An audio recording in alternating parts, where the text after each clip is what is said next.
Testing. Yep. So we should have audio now. Do we have audio now? Wait for a confirmation, and I will get that going again.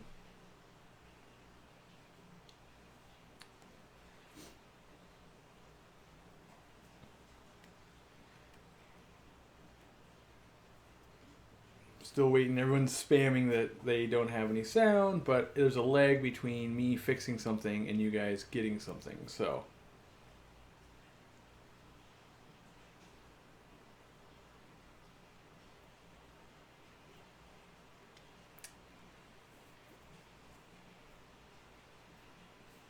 this is literally spamming so fast I can barely read it. So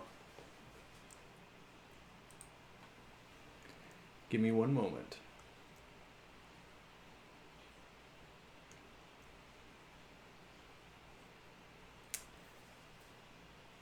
It appears that sound is now back on. If you saw my screen, chat could not be moving faster. I can barely read one word answers without them just going right off the screen. So, sounds like we're back. We're going. I apologize. It's one of those days. I'm sick. You click one wrong button, all of a sudden, it looks like I've got audio, and then I don't. So if you're having problems, well, you won't be able to hear this, so that's not going to help you. But if you did, go ahead and restart your feed, and you'll be good. So, anyway, let me back it up here, and where did we start? So, welcome everyone to the live stream. Thanks for being a subscriber. We hit 40K. That's awesome. Behind me, we've got water. We've got some decor. There's even filtration going and lighting, stuff like that. So, I did want to talk about before we delve into Guppy's kind of hardcore here, I wanted to talk about a project, and that is the Amazon Research Center. And so what that is, it's kind of going to be this plot of land in Peru that researches how to sustainably harvest fish and keep everyone employed there without just decimating the environment. And they're kind of in a crisis mode right now because all the dams and stuff like that are causing problems on where or what they can harvest, So, it's kind of in a crisis situation. So I've seen this group before do work, and I believe in what they do. So I sent out an email earlier. They're trying to raise $10,000 to build this facility, right? And I kind of thought, with 40,000 subscribers, if everyone was to donate 25 cents, they reach that today. And I realize everyone's got a different situation and stuff like that. So the other option I wanted to do was 15% of everything that's spent online will go towards that research project. And so, if you spend $100, $15 of that is going to go to them. My goal is that we will donate as a group a fairly large sum of money to make that happen. It would be very cool if we could make a sizable enough donation that we can all kind of sit here and say, like, we kind of really help make that happen. Now, obviously, donating money is one thing, and there's lots of people in that project that are donating like their lives and insane amounts of time. But at this point, before I went live, they had about $230 raised after like 4 days. And I just don't think it's getting the press coverage it probably deserves for what the benefits we could get out as hobbyists and just the environment in general. So that's my little, soapbox. Hopefully you guys will either go to the link that's been put in the chat there, and we'll get it down below in the comments after this goes up, or B, go ahead and buy from me, and we'll donate 15% of that to them as well. Regardless of how much money is raised or not raised, we will donate at least $250 as Aquarium Co-op. So, all right. What else? Super Bowl's going on. It's kind of a big deal. People probably want to know who I'm rooting for.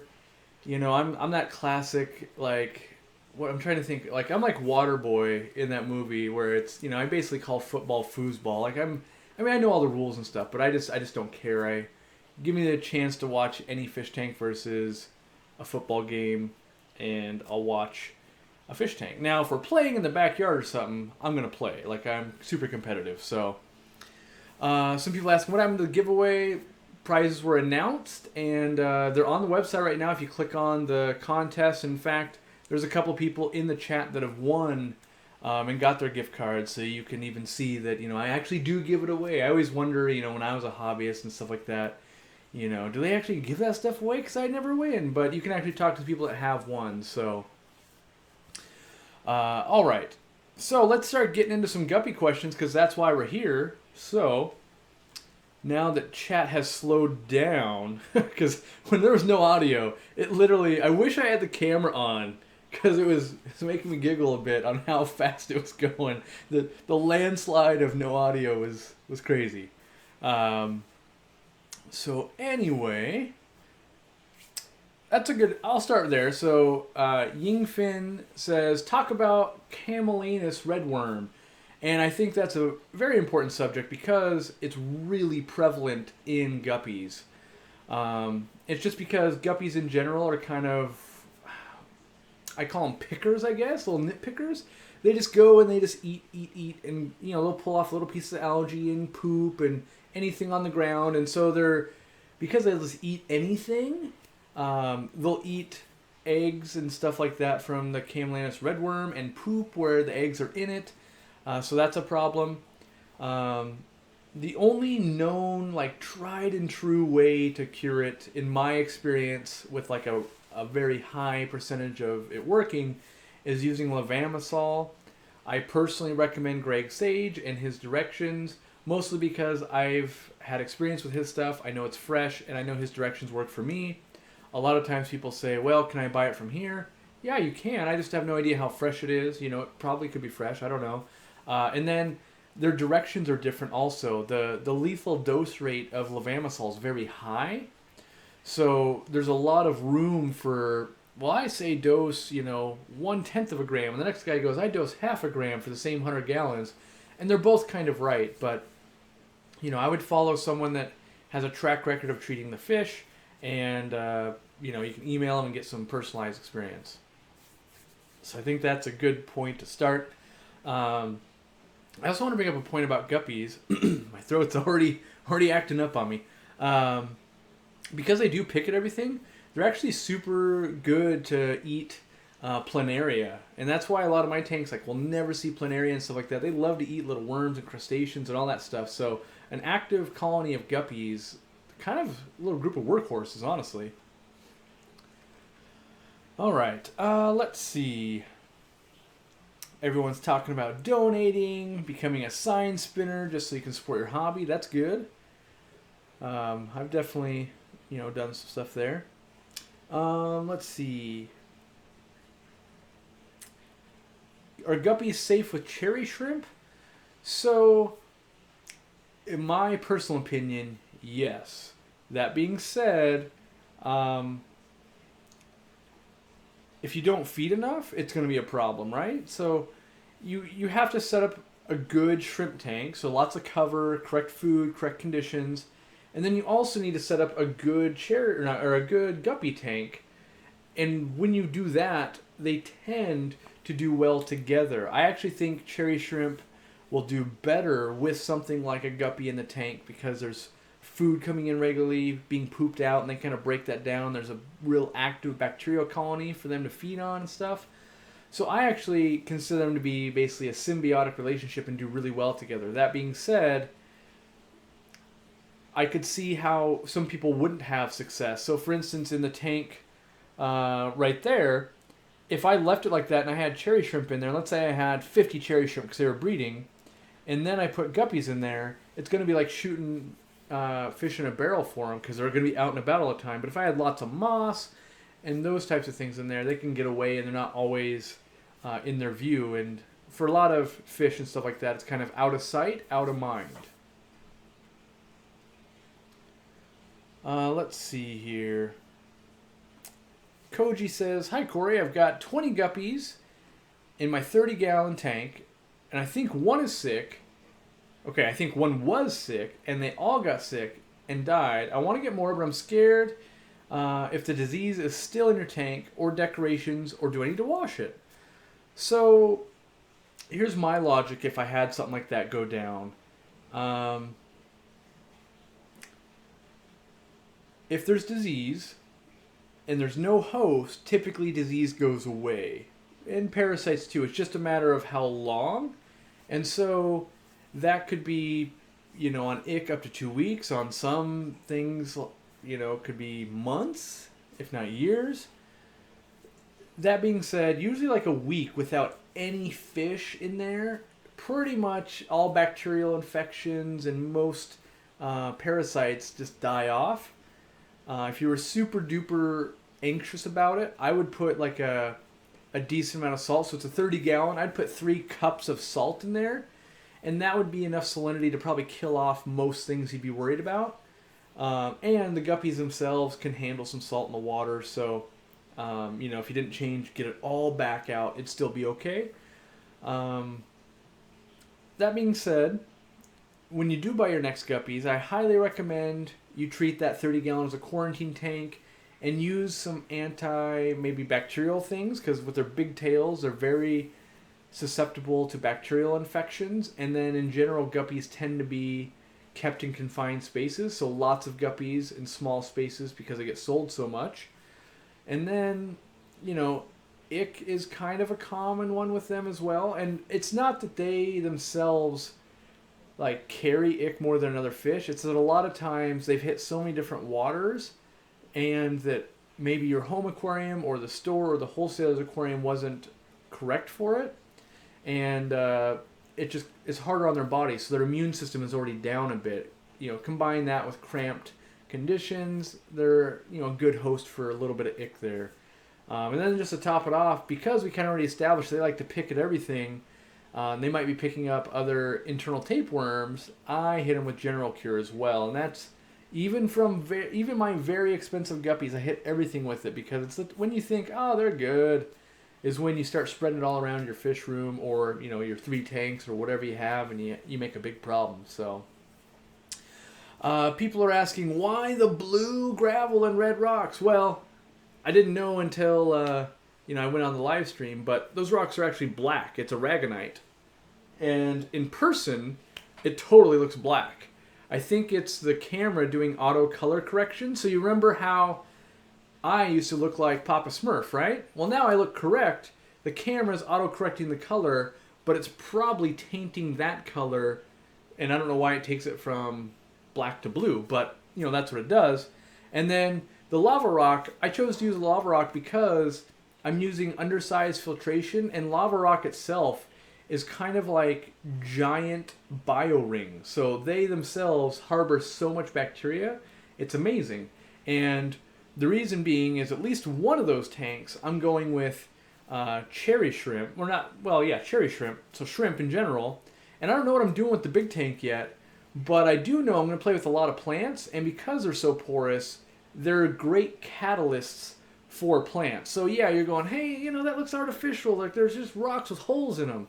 Yeah, but there's no plants and stuff like that yet. I'm going to use them mostly as like planters and, really get that going. So that explains what's going on back there. But I did all that yesterday, and I was all gung-ho on to shoot the video and start planting it up and doing that kind of stuff.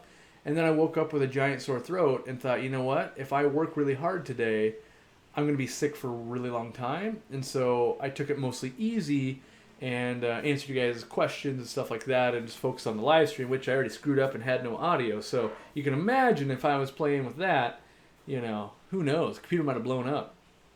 So, how expensive are Dumbo ear guppies? And if I breed 2 Dumbo ears, will I get Dumbo ear fry? That's from Matt. You should get Dumbo ear fry from 2 Dumbos, yes. And how expensive? I feel like the cheapest pairs I see are about $30 now, but you still have shipping, right? So that puts it, probably the minimum is about $50, because I don't really see them in stores yet. So I think about $50 is about the minimum you could probably secure some. That being said, like if you're in a foreign country, people always like chime in and they go, well, over here there's 17 cents. And I go, well, great. Yeah, I'm mostly talking about the US here. And I wish if they're cheaper, that's even better. I'm not like bragging that we got to pay $50. I mean, I'm jealous. I would love to buy them for 17 cents. That'd be amazing. They're not 17 cents, but like $1, for instance. All right. Sorry about that. Apologize. Let's see. You should be more experienced before you attempt a community tank with guppies and bettas. That's a half-true statement, I think. I'm not sure you need more experience. I think you could do a lot of research. I think the more effort you put into something, the more likely you are to be successful with it. Because just because, what if you had been an African cichlid keeper and you've kept them for 10 years and you've never kept community fish or bettas? That doesn't necessarily mean you're going to be more successful with that community tank and that betta than you would someone that's brand new to the hobby but spent the last 4 months reading every forum and everything they could about how to make that combo work. So, in general, experience usually helps weigh in on things. Like, for instance, the more experience you had, the more likely you are to not have elevated ammonia levels and things like that. And if you were an African cichlid keeper, you might have some tricks up your sleeve to mitigate some of those issues from aggression, if there are any. But yeah, I like to leave it an open field, and I definitely could say, and I always hate statements that are just like a statement. I like to make them more broad and say, well, your odds probably get better with any fish you would ever keep in the hobby every year you're in the hobby, or every, week you spend researching, something like that. Like, time is worth something for sure in that scenario. Let's see. What are my plans for the pink flamingo guppies? I'd love to get some. As far as I know, the pink flamingos are just for sale at the store. So if you're local, you can go in and grab those. I don't plan on bringing any of those home. Maybe some of those snake skins that we unboxed, though. Those are still pretty cool. Caroline asks, what is a good guppy to start with if you've never had guppies before? So, I've got like 2 camps here. One is you just go and you get like what I call basic fancy guppies. You walk in a store, they're all assorted colors, they just look pretty. That's fun. I like that. But if you wanted like, well, what's the hardiest thing you could do that's like also kind of still a guppy? That would be the camp over here. I find Endler's Livebearers to be way hardier, and it's because I think they're less inbred. So they can handle lower pHs, they can handle cooler temperatures. In general, they don't have as big a tail, so they're less likely to get bacterial infections. But I would do what your heart and your eyes want. So if you fall in love with the guppy tank at the pet store, you should probably do guppies, because if you do Endlers and you don't think they look nearly as good, you're basically counting down the days until you think you're experienced enough to try them, and you're still going to have a learning curve, just because we've established that like this one's going to be easier than this one. So research and figure out, why. Like, you could read my blog article on why Livebearers are becoming weaker and things like that. You could do research and hedge your bets to be more successful with whichever type of guppy you chose. So Harry Wright says, I have 2 trios. So for those that don't know, I'm going to break that down right now. A trio is 1 male, 2 females. Now, there's some websites and people that will be sneaky about it, and they'll say a trio, and then they'll send you like 3 fish. Like, it could be 3 male or something like that. But in general, in the hobby, a pair would be a male-female pair, and a trio would be a boy and 2 girls. And then you have what's called a reverse trio, and that's 2 males and a girl. But back to the original question for Harry here is 2 trios. When should you expect fry? As long as you have tons of cover, I would expect fry within about the first 45 days. And now anyone that's like a hardcore guppy person is going, well, shouldn't it be like within the first 30 to 35? Like, that's their gestation period. Yes, but sometimes guppies will reabsorb their fry under stress, and if he just got them, for instance, like let's say it just flew into me and landed, I'm not going to count 30 days from today and go, hey, you're late, where's my fry?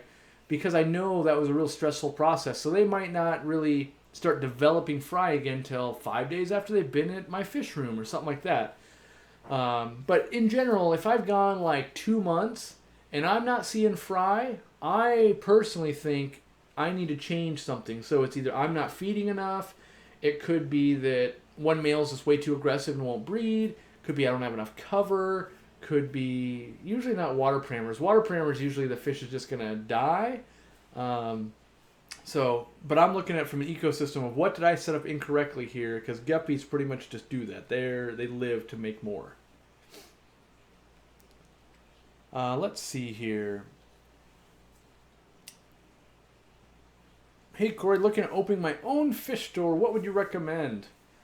Like a giant can of worms. There's so many things. Um, some of the biggest things I'd recommend would be take your time. Well, the biggest thing, make sure you've run another pet store. I'm confident that most people have no idea what they're getting in for. And so if you haven't run another pet store, when I mean that, I mean like not like, okay, I worked at a chain store and I ordered some fish or something like that. But you need to be the one ordering the fish and ordering from different wholesalers and learning fish disease like the back of your hand, because it gets so much more tough when it's your $4,000 sitting there dying at the airport right now because it's snowing or something like that. And you'll see in a video, in the Clown Lunch video coming up, I'm already prepping the water and things like that, knowing because it's so cold and because there's probably a delay with the flight. I haven't even got a tracking number yet, well, a flight number, that I'm going to get a bunch of fish in crisis mode. So I'm already prepping the day before. And there's stuff like that that really you just won't have in your back pocket until you've been doing that for another store. If someone else is doing that, you don't know what it's going to be like to have 4 o'clock in the morning. I got to pick it up and work for the next 16 hours, those days. And then you got to get up the next day. And then, there's that whole side. And then there's the whole, make sure you chose the correct location. Did you even want to be a retail store? Maybe you should have been online only. Did you want to do African cichlids and it turns out your water's terrible for that? There's so much there.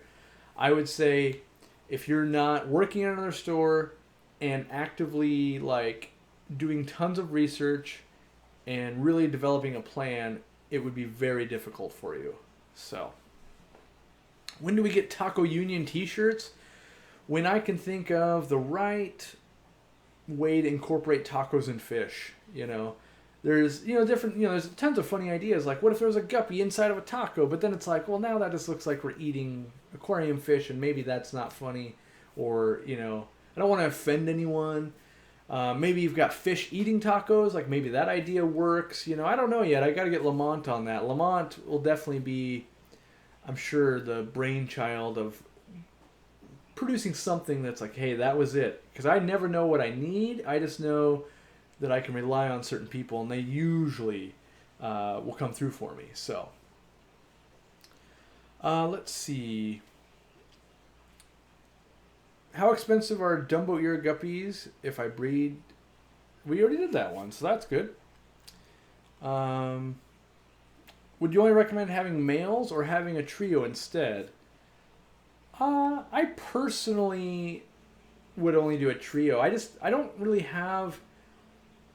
guppies are beautiful to me, but what makes them beautiful is the fact that I make more fry, and there's aquariums to me are ecosystems. I really enjoy the ecosystem, and then I want to put something that looks really cool in that ecosystem. So guppies do look really cool, but what I enjoy most about them is making more and watching. To me, there's nothing cooler than, look at that, there's 500 babies in there. I just love that look of seeing every stage from baby to adult to, ooh, look at that one, it's coming out different, to, oh, that one's deformed, we're going to have to take that one out. I love the whole package of it. And with the males, I feel like you just don't get that. So I'm a big fan of the mixed sexes on guppies in the tank. Where'd I get that lava rock? I ordered it from a wholesaler. I'm considering selling it on the website. I have to obviously... go over it with a fine-tooth comb. How much do I got to sell it for? Can we, we can't really ship it with items, so it's going to have to be just like we do rock packages, so we brought some in. We also brought in some tufa rock, but I ended up just stealing all of the lava rock I brought in to put into my aquarium, so. Tacos versus betta flaring. That'd be pretty smart, yep. What is the exact name of the aquarium lily in my last video? Oof, it's going to be a Nymphea. I'd have to look it up to see what exact... Let me tell you.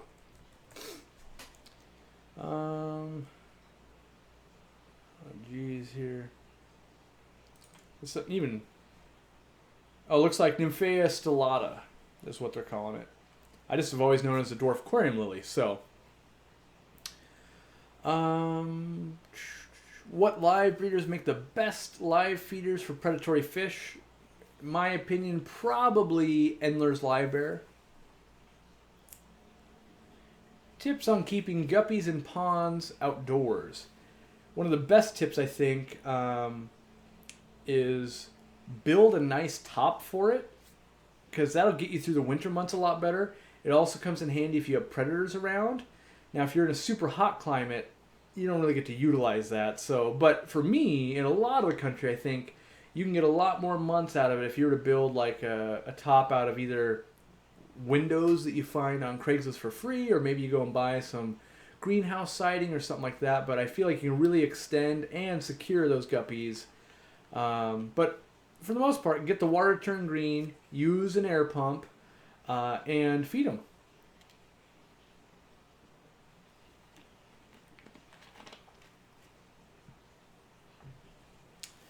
Let's see here. If I don't want to have fry, would a group of males only be okay? Do they naturally feel better with females around? I feel like with a question like that, we're more personifying what they feel. And so, hold on, I have to interrupt myself. I've been told we have won the Super Bowl and have beat 500. Is that true? Is that a true statement? I have to look. Because if so, we just won the Super Bowl and I have to like celebrate or something. Let's see here. I gotta find the right screen. Whew. So far, my end says peak is $4.99. So someone's grandma is only faking like she's watching this, because we've only got $4.99 by my count. Oh wait, I see 5 out of 5. All right, I gotta do like some kind of like football dance. I don't have football though. I gotta pretend like I spike it though, right? Like, yeah. And then you gotta hold it. And then what is it? The dab? And we're back. Okay, back to guppies. All right. We won the Super Bowl. Thank you for that. I want to thank all the people that helped me make that happen. And there will be a celebratory taco party afterwards. All right, where were we? We were in the middle of ponds outdoors. I think I covered most of that. I definitely want to do some more of that outside. And I think you'll be able to apply what I do with rice fish to guppies for sure, because that's one of my favorite things to do outside is the guppies. So Maggie asks, so when you're breeding guppies for profit, how many do you want to leave in your tank to reestablish the guppies when you sell some off? So my favorite way, personally, is usually I'll leave like, my brain is working as I'm talking, so I'm going, well, okay, how big is the colony? How big is the tank? You know, I want to do a ratio, but let's say it's like a 20-gallon tank or something. I might leave like my best 2 fish. So my best male, my best female, so that I can go, oh man, those just look cool. I want to look at them every day. And then I'm going to leave a bunch of like fish that are like this big. And to me, those are like halfway grown guppies, because my males and females should be like almost solid 3 inches, right? 2.5, 3 inches. And I want to bring the biggest and best to the local pet store or selling online or whatever it is, so that I can maximize how much I get. Because if you bring in, as I call it, like a half-baked fish, where, you know, a lot of the work still has to be done, the color's only half there, the tail's kind of small, they're not going to want to offer you that much. So when you bring in those, we always call them, at least at the store I worked at and the store right now, we call them whales. When those whale like female guppies, they just look huge and ginormous, come in, we're usually willing to pay more, and so is a customer, and they just race right out the door. So I like to leave kind of a show pair that I can look at, and then some mid-sized ones, and I want to take out all the other like full-on adults. And that does a couple of things. Is the biggest fish in your tank are producing the biggest load, eating the most amount of fish, eating the most amount of babies. So when we relieve that, it allows like the next group to grow up, and then also the babies to get more food. And so it's kind of like a relief valve, right? We skim off the top. It allows everything to come up to the top there. And a lot of times I'll find people that aren't doing that. They find they run into like a cycle where they've got a ton of fry. They all raise up to kind of a ton of juveniles, and they've got some adults still in the tank, but they're getting no fry anymore. And it's because you've got so many big fish, and you've got so many middle fish that the bottom fish either are starving out or just straight up are getting eaten. And so that's the way I like to do it. So it's hard to say how many exact fish because it depends on how they start dropping. But in general, I would rather sell less and have a thriving colony that I enjoy looking at than oversell. And I've done that plenty of times of like, yeah, I'm getting rich, let me sell these. And then I'm like, dang it, I've reset myself for like a solid 4 months. So, yeah. Let's see here. So, Dear Corey, I like that. I almost want that, some kind of like letter thing or whatever, you know, like, Dear John, Dear Corey, I just got a female guppy from the pet store and I think it is pregnant. Can I send a picture to you on Instagram after the live stream and see if you can tell?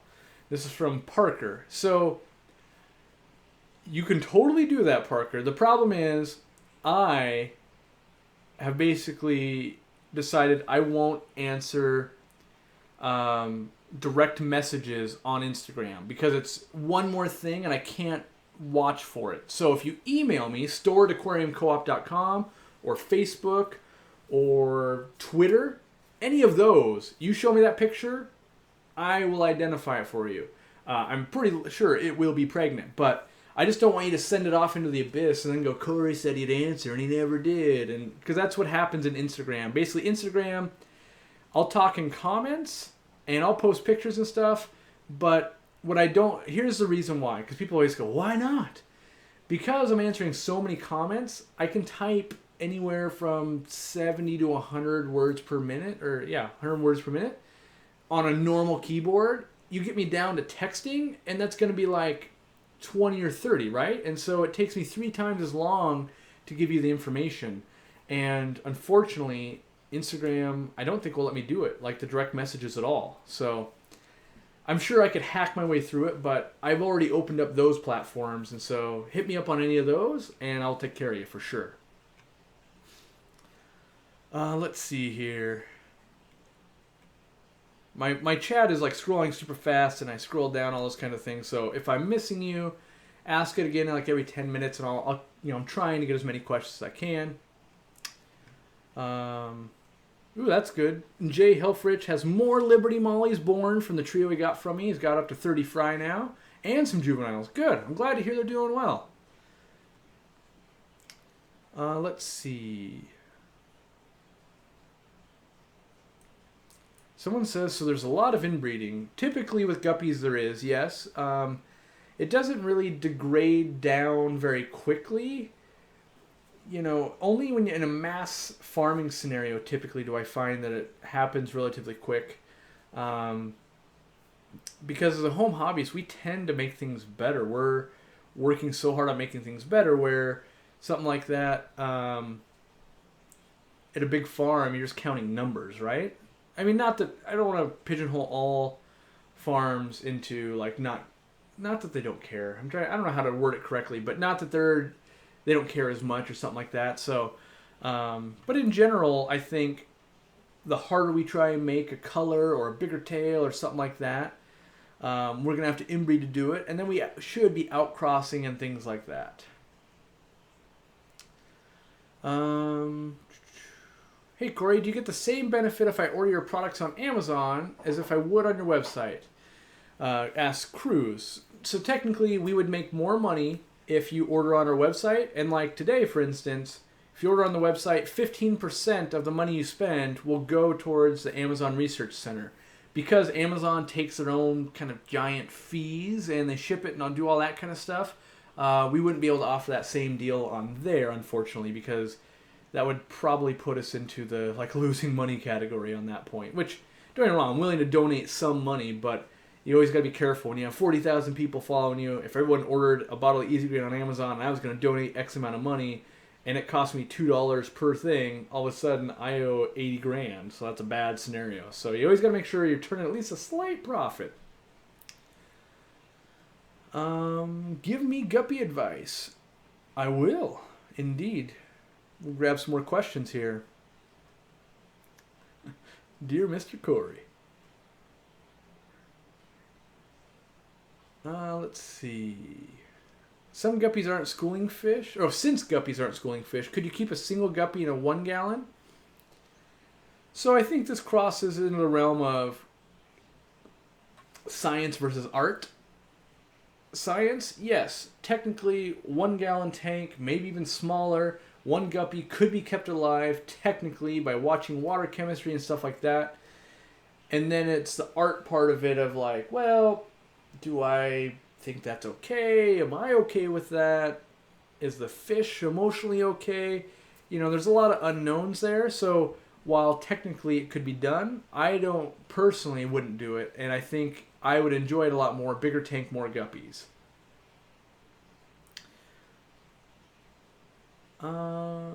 If frozen food thaws, is it okay to refreeze? I left a pack out.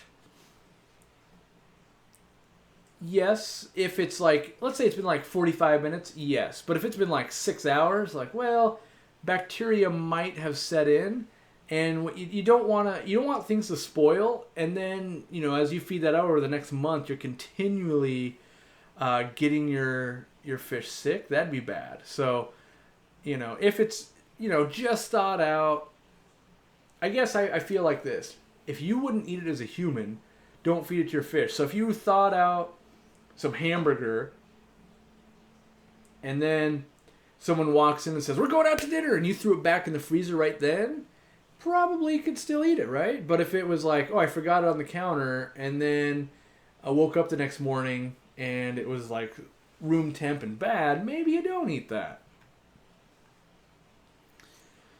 Let's see. Why do all my guppies become female? Is there more females born than males?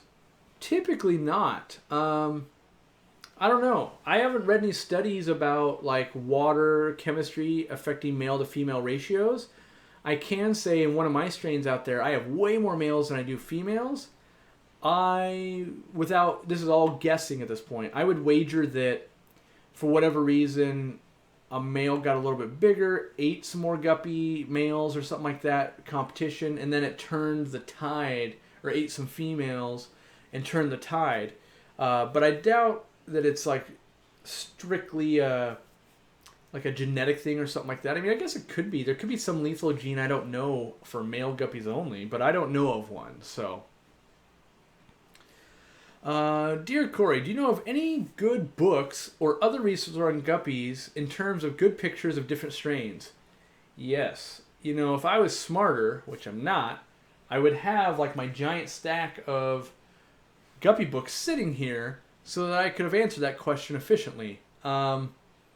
So my absolute favorite book when it comes to guppy pictures is the Aqualog Guppy book. It's just got strain after strain after strain. It's amazing. Problem is, when I bought mine, which was like 3 years ago now, at the ALA, I want to say it was $100 because it has been out of print for a long time. When it comes to information, I like Stan Schubel's book. What is it called, though? I don't know what it's called. Like, I don't know. It's all about breeding guppies.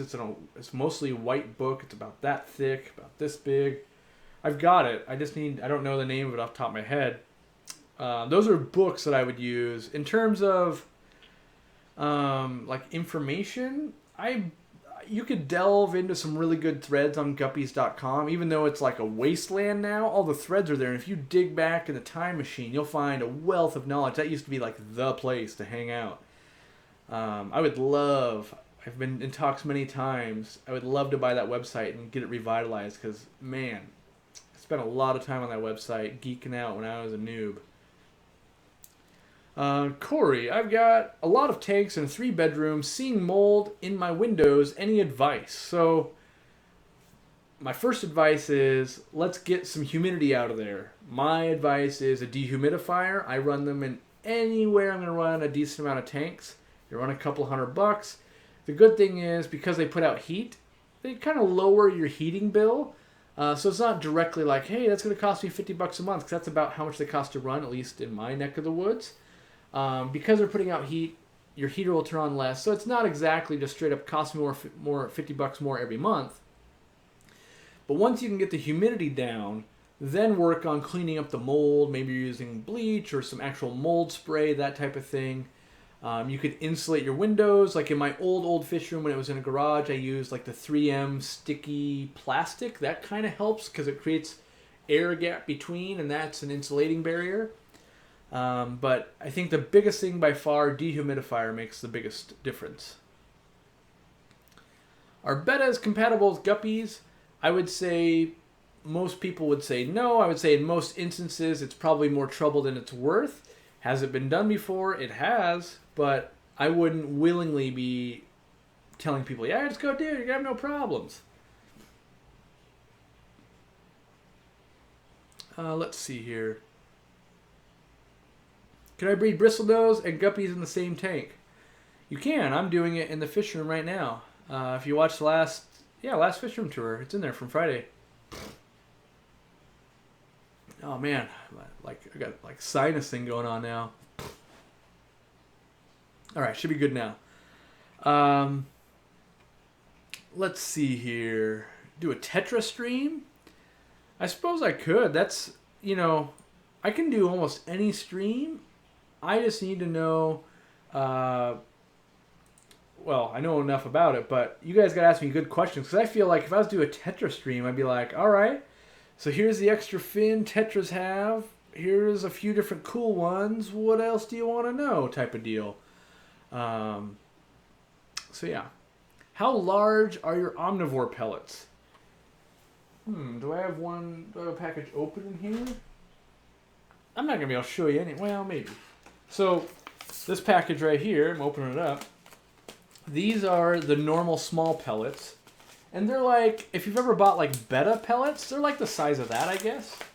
I don't know. If this looks terrible on camera, just know that I thought it would. But let's see if we can get you. So they're fairly small, right? And then you're like, well, yeah, that's a bag, but I don't know how big that bag is. So, they're in between my fingers there. And now they're dropping on my keyboard at this point. But they're pretty small. Still too big for like a guppy to eat. They have to eat it like an apple. And then on the website also, there's the 2-pound package, which is the large pellets. And they're quite a bit bigger. I use them for goldfish, African cichlids. I'll use them on the tanks that have a lot of guppies in them, because they'll just kind of get around them and just eat it like it's a beach ball. So yeah. Can I do a dwarf cichlid live stream next week? I'm not sure. So there was actually supposed to be someone on the live stream this week, but they canceled because they got sick as well. And that's why you notice like the topic didn't come up till today, because today was actually supposed to be how to do the aquarium hobby on the cheap. The person's in college and they thought they had some insight on that, and I thought we could talk about it.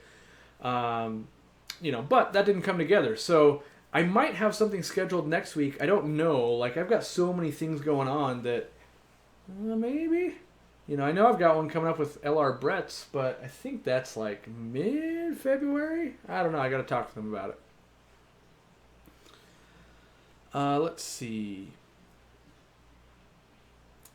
What happened to the 2 best females you've ever seen, and when is the male due to arrive? So Chaz, they're still there. They've got their own 40-gallon tank. When are the new ones scheduled to arrive? I don't know. People tell me, right? Like, obviously the sellers are like, they'll be here, blah, blah, blah.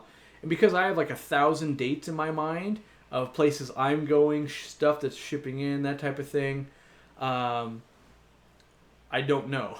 What I do know is I bought 2 more trios, but they'll be shipped out afterwards because they still have to be imported into the country in like the next batch or something like that. So we're waiting on weather and then also time, but I don't know. So I'm hoping soon, because I really want to see some fry out of those things. I feel like I'll be pretty pumped for that. Let's see here.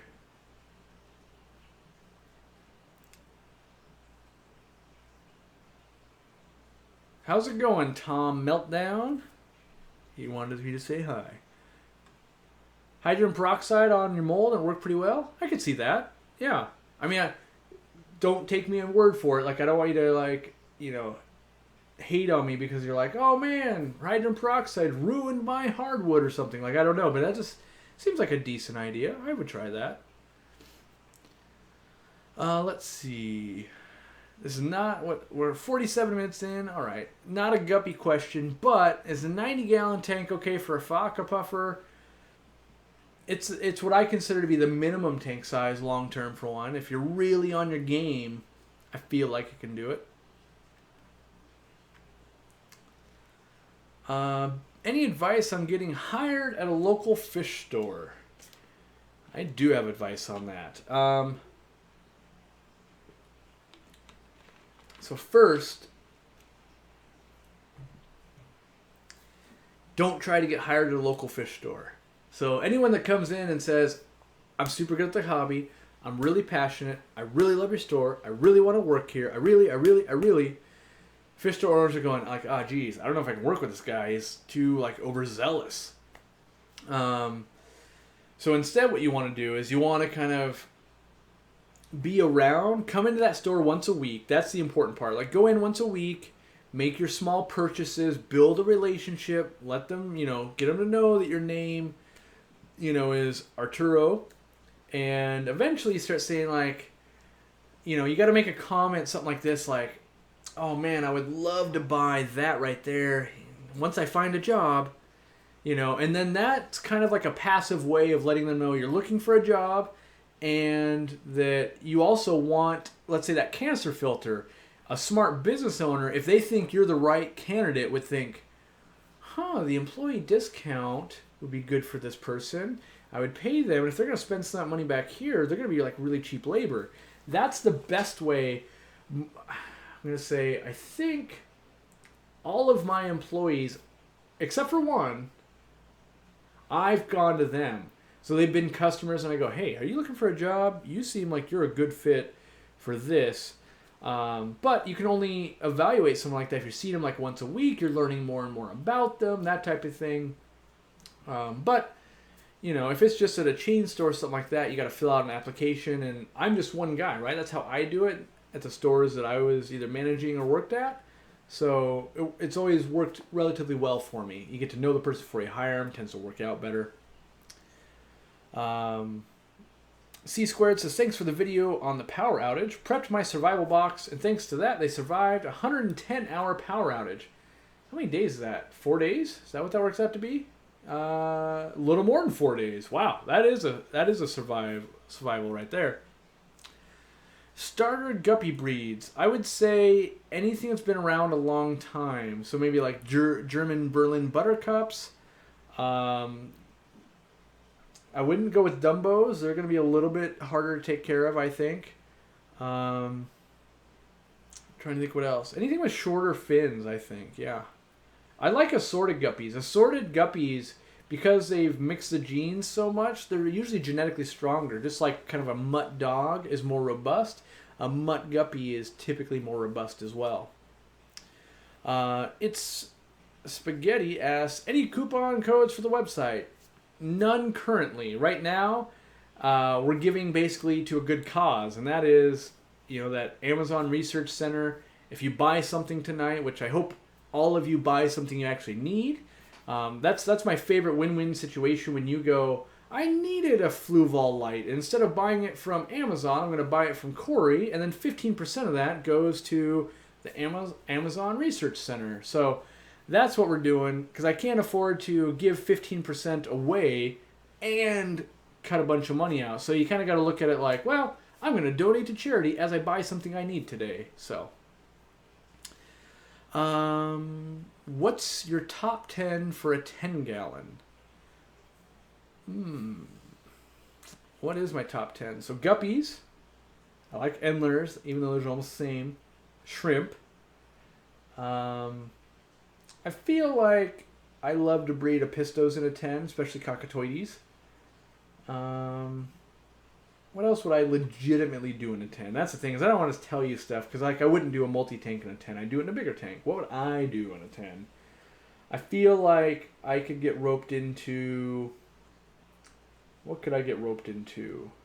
I wish I could do dwarf crayfish, like the Mexican CPO orange crayfish, but they're illegal here. I would do those, but I can't. I gotta come up with 5 more in a 10-gallon that I would really do. I might try to spawn something like... Nah, it's gonna be too small for desert gobies. What would I do? 10 gallons are a little rough, because I just use 20s, even though it's almost the same, really. That's the problem, is I'm so in love with guppies, I would just list 5 more guppy strains. Oh, no. Corydoras hastatus. I would do that in a 10-gallon. I like those. Yeah. I don't know. It'd take too long to think of the last 4 or whatever it is. That is a very valid point. Brock would love to buy from me, but he can't because I don't ship to Canada. It's true. I forget to say that. It's a problem. I can only ship to the U.S., so... but you can donate directly. You could even donate, like, I don't know what the minimum is on a GoFundMe. I don't know if it's $5 or something like that. But you could make a donation. We're waiting on Amazon to... For some reason, Amazon will ship, like, Seachem fertilizer around the world. But they won't ship mine yet. And I don't know if it's, like, are they waiting on an MSDS? I keep getting in a chat and, like, trying to track down what they want. And they keep telling me import it into another country. And it's like, no. Other people don't have to do that, so why do I have to do it? So I'm trying to get that problem solved. Meanwhile, still get just as many videos out, still do all the other things. So it's an evolving project that I hope to find the answer to sometime sooner rather than later.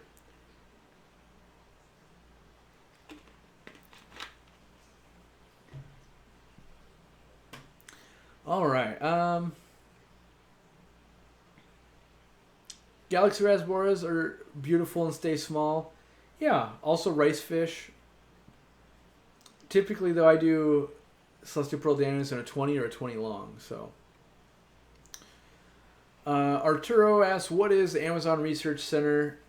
I'll do a quick little blurb about it again. But basically, it's a group of people, some being scientists, some being locals, some being just people, have come together to figure out what they're going to do about all the dams going on that are hurting fish populations, the overfishing of some species that's going on, and the declining economy of the locals. Because usually what happens is when you take away someone's ability to earn money, they're forced to find another way.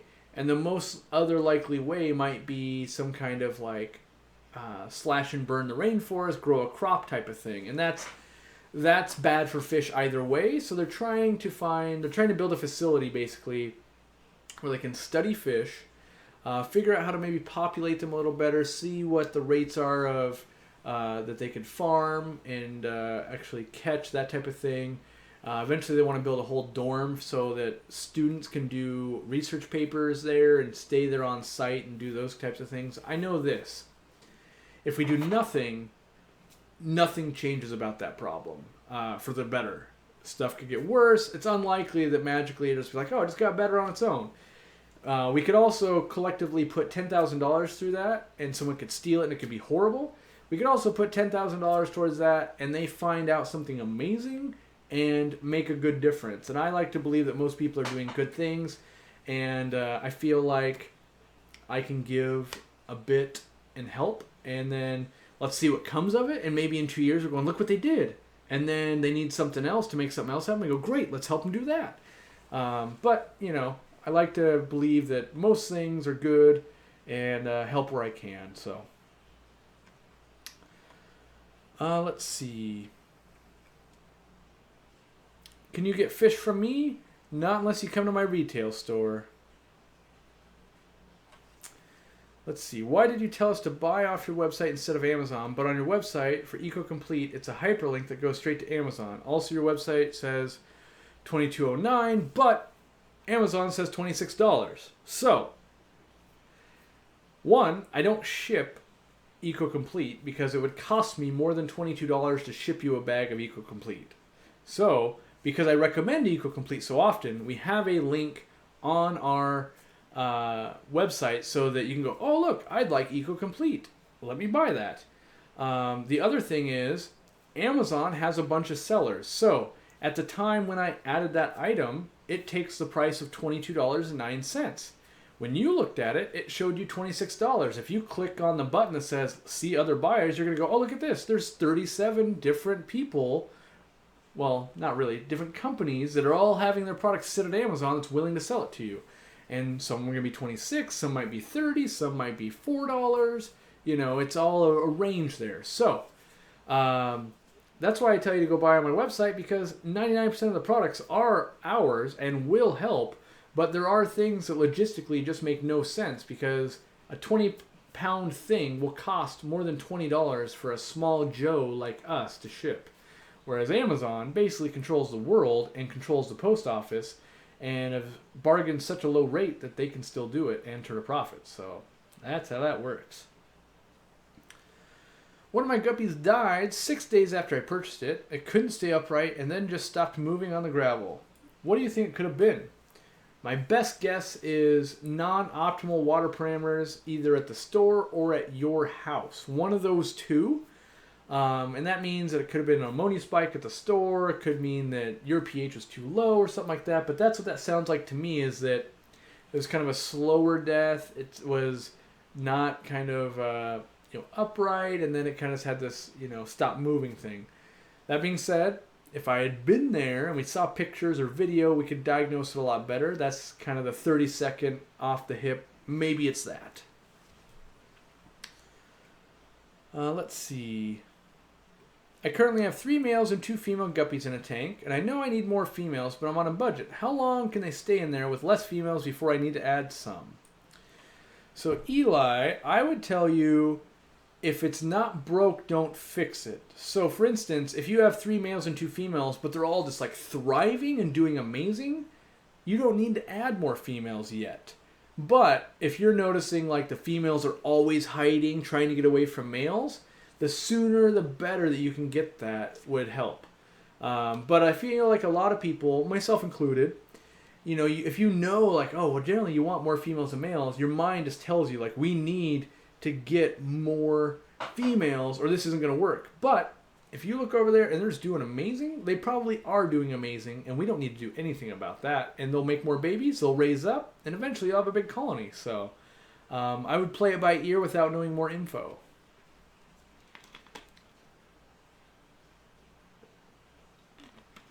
So Aiden asks, what are a few signs that a guppy is going to be male or female early on, trying to get an early start? I usually don't watch them that early. Usually it's the gonopodium developing. There's people that claim they can do it on something like day 4 or something like that. That's never been my experience. But usually a little bit of color or the gonopodium starting to come through is what I would do if I was trying to get an early start. What am I planning to breed in the tanks behind me? So far, I think the small tank is going to be Java moss and cherry shrimp for at least a while, because I always tell you guys, build up that cherry shrimp colony, then add the guppies or something like that. So I'm going to do that. The big tank, I don't know yet. I was watching Danny's Aquariums, which, I rarely find time to watch videos, but I was watching his videos, and I absolutely fell in love with, he's got some silver mollies and some creamsicle mollies, and they look so healthy and we're thriving so hard. That made me super jealous, because I long to have healthy mollies. Because they're so hard to get a hold of. I long for it. So maybe I would do mollies because they'd be big enough to see. Half of me thinks like maybe I just do a ton of guppies because I'll enjoy that. What I do know is this. I've been doing some soul searching, stuff like that, and going, okay, I'm at 40,000 subscribers. If I'm going to do this for a very long time and keep helping people, I better make sure I'm really having a good time. And so I actually scrapped the idea of doing it like the small tank as cheap as possible, because I don't feel like that's the best way to teach someone, because I wouldn't do it that way. And you can always do it cheaper. So when I tell you that I use a Stingray light, you can choose to go buy a cheaper light, or you can choose to buy a tank from the thrift store or something like that. So instead, I'm just going to show you how I do it, and I will enjoy that tank more. And then same thing with this tank. I keep thinking of different things like, do I want to do that? Do I want to do that? I don't know what I want to do yet. I for a while I really want to do those fireball or teacup platies. Um, yeah, what I do know is I want to do something there that doesn't require a ton of water changes because they're not auto water change, and it's for most people they have time they can do something and change water. I don't really have that time. Like a lot of times I'll end up flooding because I'm filming, I'm doing something else. For me to sit here for an hour and do nothing, that'd be really difficult for me to find that time. And so I want to limit the amount or the how often I have to change that water as much as possible. So lots of live plants, and I want to find a group of fish that I'm really going to enjoy. I do want them to breed in there, but I also thought about keeping a fish and not breeding it at all, and then showing you how to make money off the plants. Like if I use all the Anubias nana petite and let's say Bucephalandra and maybe some other plant, and I grow them in there and I start showing you guys how to sell that. So even if you had just a display tank, when you don't want to breed any of the fish at all, you could still farm some plants for a profit as well. So I don't know yet, but soon I'll be making a decision. What I did know is I want to start getting it to be alive. I want to grow some algae. I want just life to happen in that ecosystem, and then at any point I can just add the fish I want in, which is my preferred way. Oh, and I used the Fluval filter. Yeah, I went with the internal filter because I didn't want to drill through the wall to run the airline tubing. I thought that's why it took me so long to do this.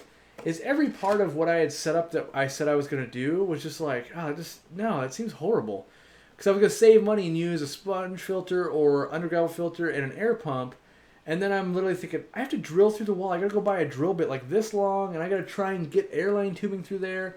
And I just don't think that is going to make me happy versus, trying something like this and going, yeah, that'll work. Yeah, I would just buy that. Because my logic is this. Just do what I would actually do. So if I have tanks in a studio, what would I actually do? I would do exactly what I did. I do those small internal filters and lots of plants.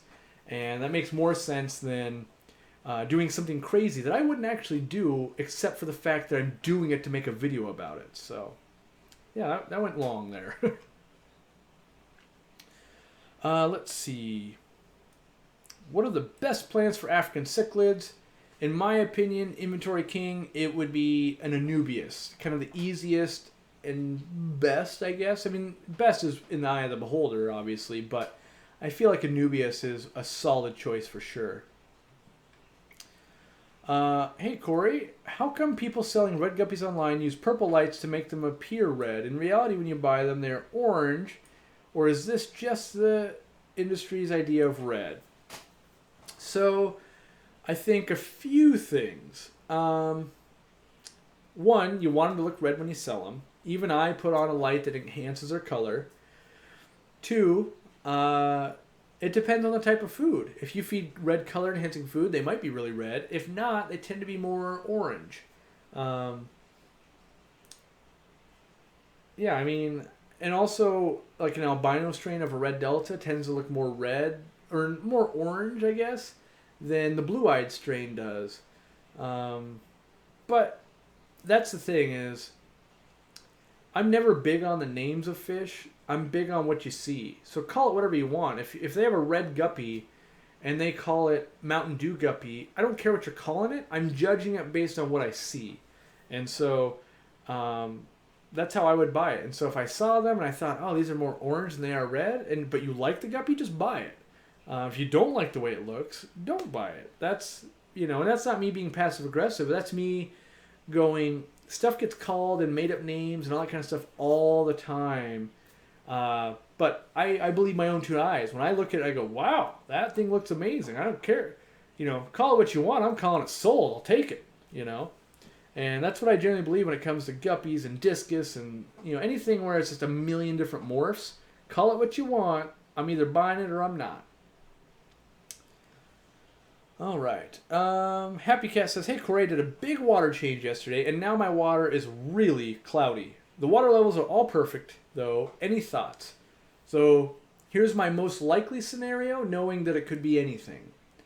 When you do a big water change, all the bacteria that was out of the water. So on all the glass, there's going to be bacteria. Maybe like if I did a big water change on this tank back here, if I got the water level down to here and these big rocks up above were sitting out of water for 10, 20 minutes, maybe all the bacteria died. When I fill the water back up and I feed the fish and I do some stuff like that, all of a sudden the bacteria is going to bloom and go, hey, we don't have enough bacteria. We lost a bunch. Let's make a bunch more. And that's most likely what goes on when you have kind of a white, cloudy, milky tank.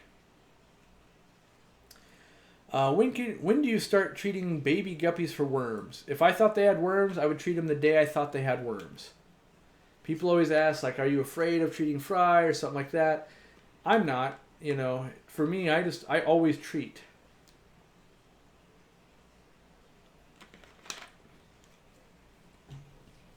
Brian says, I would love a video this week on how to reproduce plants, how to cut them, etc. I need to do a big video like that. I just haven't done it out of time and thoroughness. Like when I make that video, it's probably going to be an hour-long video, and a lot of people go, how could it be an hour-long video? It's like, well, you know, if we start talking about how are we going to propagate a bunch of different types of plants, whether it's a rhizome plant, a runner plant, maybe we're going to talk about how do you make, you know, for instance, how do you make a Pontigitans? You know, we're going to talk about cross-pollinating and stuff like that. Like that, we can get down the rabbit hole on that subject. But when I make that video, I want it to be pretty encompassing so you could learn a whole ton of it. And so I feel like I got to write out like a list of things I want to cover and make sure I have all those plants around. Like even when it comes to the Pontigitans, like it's a pretty hard one to set up, right? You got to have multiple Pontigitans of the same species. You got to get them to flower, and then you have to show them how you're using a paintbrush to, you know, basically cross-pollinate on the stamens and stuff like that. So, yeah, it's just, I want to do it right, and I just haven't done it yet.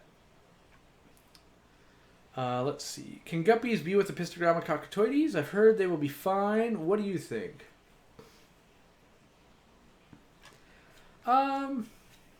It could work. I feel like it's like a 50-50 chance. Just because if the pistos get aggressive, guppies got no chance. That being said, they got no reason to really get aggressive unless you just have them in way too small of a tank. Like if you had them in a 5-gallon tank, the pistos have a spawn, they're going to pin those guppies into the corners probably. But it probably would work. I bought several kinds of Anubias and don't remember which is which. That can be difficult. Mostly you just start typing in names like a Barterii is going to have a more crinkly leaf. Cophifolia's got a real specific look. Same with Hastifolia. Same with Congensis, for instance. So you just got to kind of play the Google game. What plants do you recommend for beginners that provide hiding spaces for fry?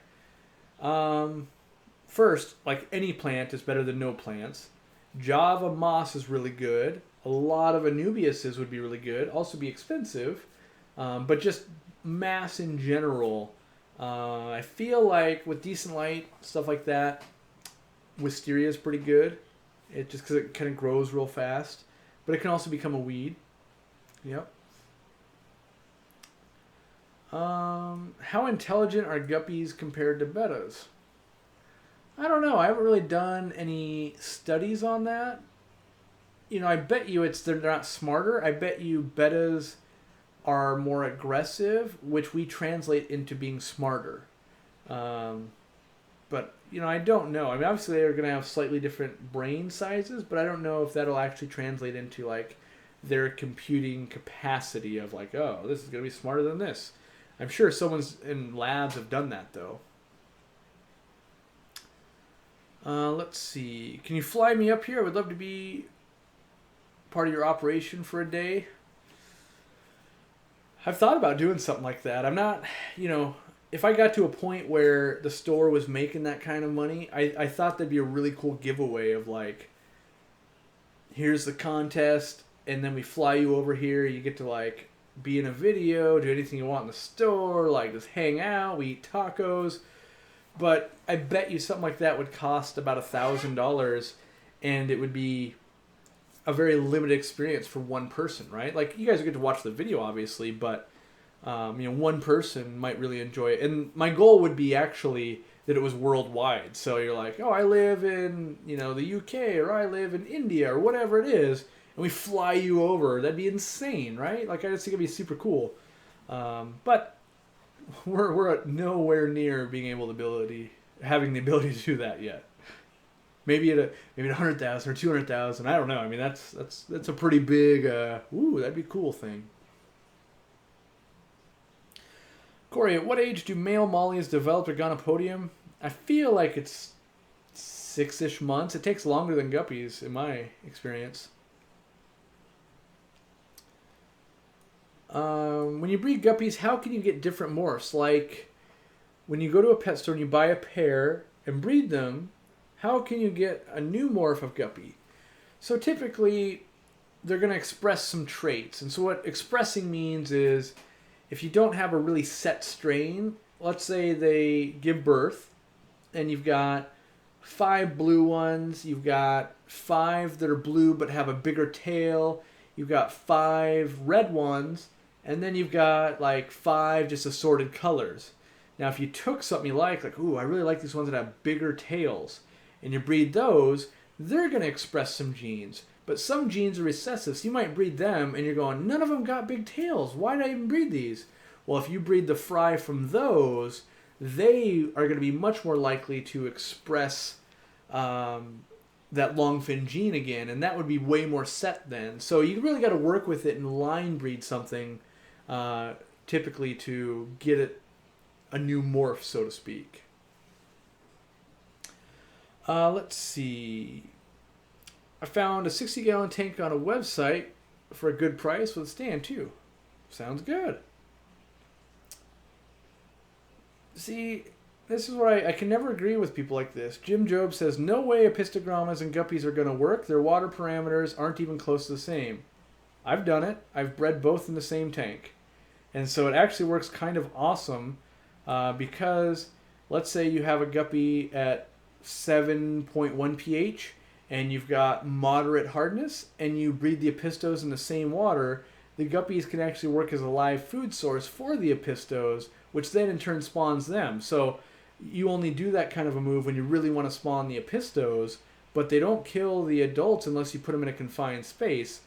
And so I find it really hard to agree with people when they say like stuff can't be done for certain, because I've seen just about everything done.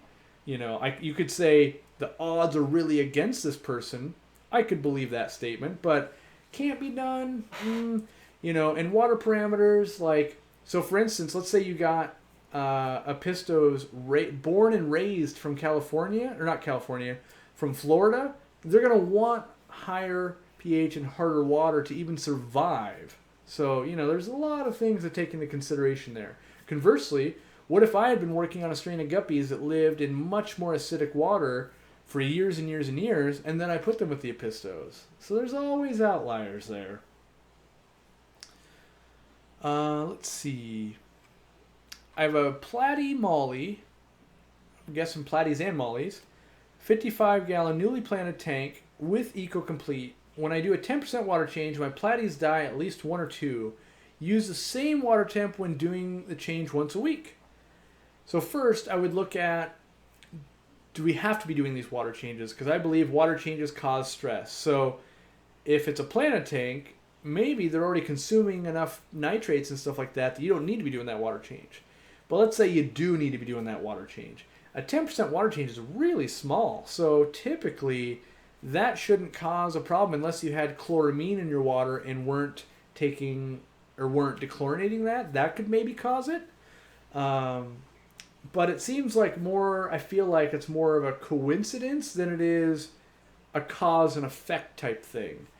I would look into it, see how healthy are your mollies right now, or not your mollies, but your platies right now. I would look into water parameters, make sure the pH is high enough and the hardness is high enough. And then I would love to hear a report back of skip the water change for a week. Do you lose none? And then you do a water change that next week and then you lose them again? And then you might be able to identify there actually is something in your water, and here's how we're going to, combat that once we can really identify that is the problem. But I feel like that shouldn't be killing platies.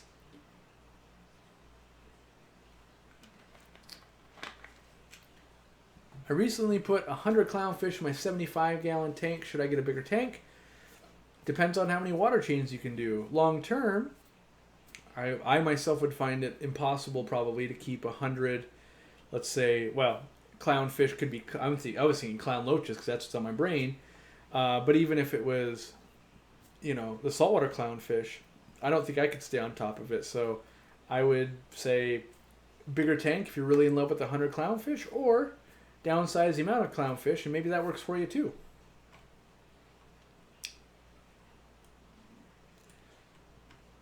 So Jim Job says, maybe I worded it wrong, but most Apistogramma like softer water, and guppies seem to breed better in harder water.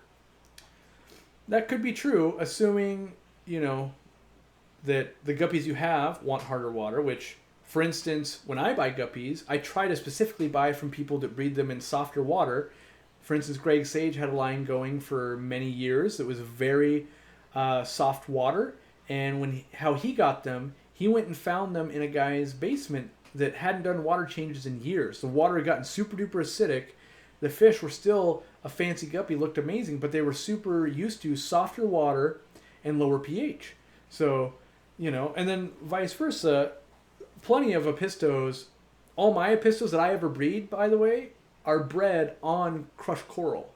So that's because my water is so soft that I have to bring it above 7 and get a mineral. So I just think, in general, as a hobby, when we say things can't be done, when you make that statement, if we have 500 people here and 10 of them repeat your statement, and then 4 months later, of those 10 people, they're all repeating it, we get this big thing that really isn't a true statement anymore. And it'd be better if we just, obviously it takes more time. Me explaining this even takes more time to say, okay, it can be done, it's hard to do, that type of thing, but I hate to be a dream crusher, and because things tend to get more and more restrictive as, it's like playing the game of, what is it, Password or whatever, where you whisper something to someone's ear, they whisper it to the next person, then the next person, and you said, trio of guppies, and it comes back Starbucks, Mountain Dew, buffalo wings. Nothing at all to do with it. That's because each time someone touches a statement, they mishear, they missay, they change it a little bit, and because those tweaks happen all the way around the internet and they come back around, pretty soon it's going to be said that dwarf cichlids can't be kept with guppies at all. And then pretty soon it'll be dwarf cichlids and livebearers can't be done. And then maybe it's small fish and dwarf cichlids can't be done. So it could spiral out of control. And I realize that even while explaining odds are against you, that guppies and these Apistogrammas will thrive together, and it would be a much easier path to keep 2 separate tanks or something like that. People could misconstrue that, and they could, change that along the internet too. I just try to always keep an open mind and realize that I've been in the hobby enough, and whenever don't get me wrong, when I was doing the hobby, you say, oh, you can't do that. You start hearing it every day. It's like, well, I've been doing it for 7 years. And you're like, oh, so you have. And then they show you pictures, and it's awesome, and it's super cool. And you end up eating your own words a lot when you work at a store or something like that. So now you just go, yeah, it could be done. I feel like maybe I wouldn't be able to pull it off. Maybe I feel like the odds might be against you or something like that. So a lot of times when I'm explaining something, I say, well, of the thousands of customers we have, they're keeping Apistogrammas and guppies, most would find it wasn't very easy to keep them together, and they found it was easier to keep them separate. And I'm not, picking on you specifically here, Jim. I'm using it just as an example overall so that we can all think about the way we comment on things. Because even I do it just as much as everyone else, and I have to try and reel myself back in daily to keep an open mind. It's not my way or the highway or anything like that. No one knows best. If you rewound 30 years, when we're back in the 80s, there was probably much more people trying Apistos with guppies than there are here in 2017, which, oh God, I'm getting old because 30 years ago, that's almost 90s. But anyway, that's a side rant. But, we only know this information from trying what we've done. And for all we know, there's been a great revolution of, oh, what if I have a 200-gallon planted tank, heavily planted, moderate pH, moderate hardness, thriving guppies, thriving. So for instance, here's a point right here. I have a Pistogramma cockatoides orange flash and mollies. That being said, the mollies are getting beat on by the angels. That's a problem. In the 230-gallon tank in my my living room, I have no doubt that I could do guppies with that pair of Apistos in that 230-gallon tank if I was to be trying to do that. Like, obviously, the angels might have something to say about those guppies, just like they do with the mollies, but that's a separate issue there. All right, let's see here. Dear Corey, I'm coming up from Oregon to your store and I plan on buying two 20-gallon tanks. Can you tell me how much your guppies cost and what temperature do I keep them at? Our guppies start at about $4. The temperature we run them at is about 78 degrees. I keep them a lot cooler in my own fish room. I usually keep them about 74-ish. I would say, in general for me, anywhere between like 72 and 82, as long as it's relatively stable, will work. Yeah. So I would say that's my best advice for that. If you're planning on buying 20-gallon tanks from me, I would say don't, because I don't even stock 20-gallon tanks. Buy them from a Petco or PetSmart at $1 a gallon sale. I sell the tops and the lights and all that kind of stuff, but my philosophy kind of around the store is, unless it's kind of a specialized tank, if there's a tank in the store, we should be selling fish out of it, because that's what we do. We do good fish.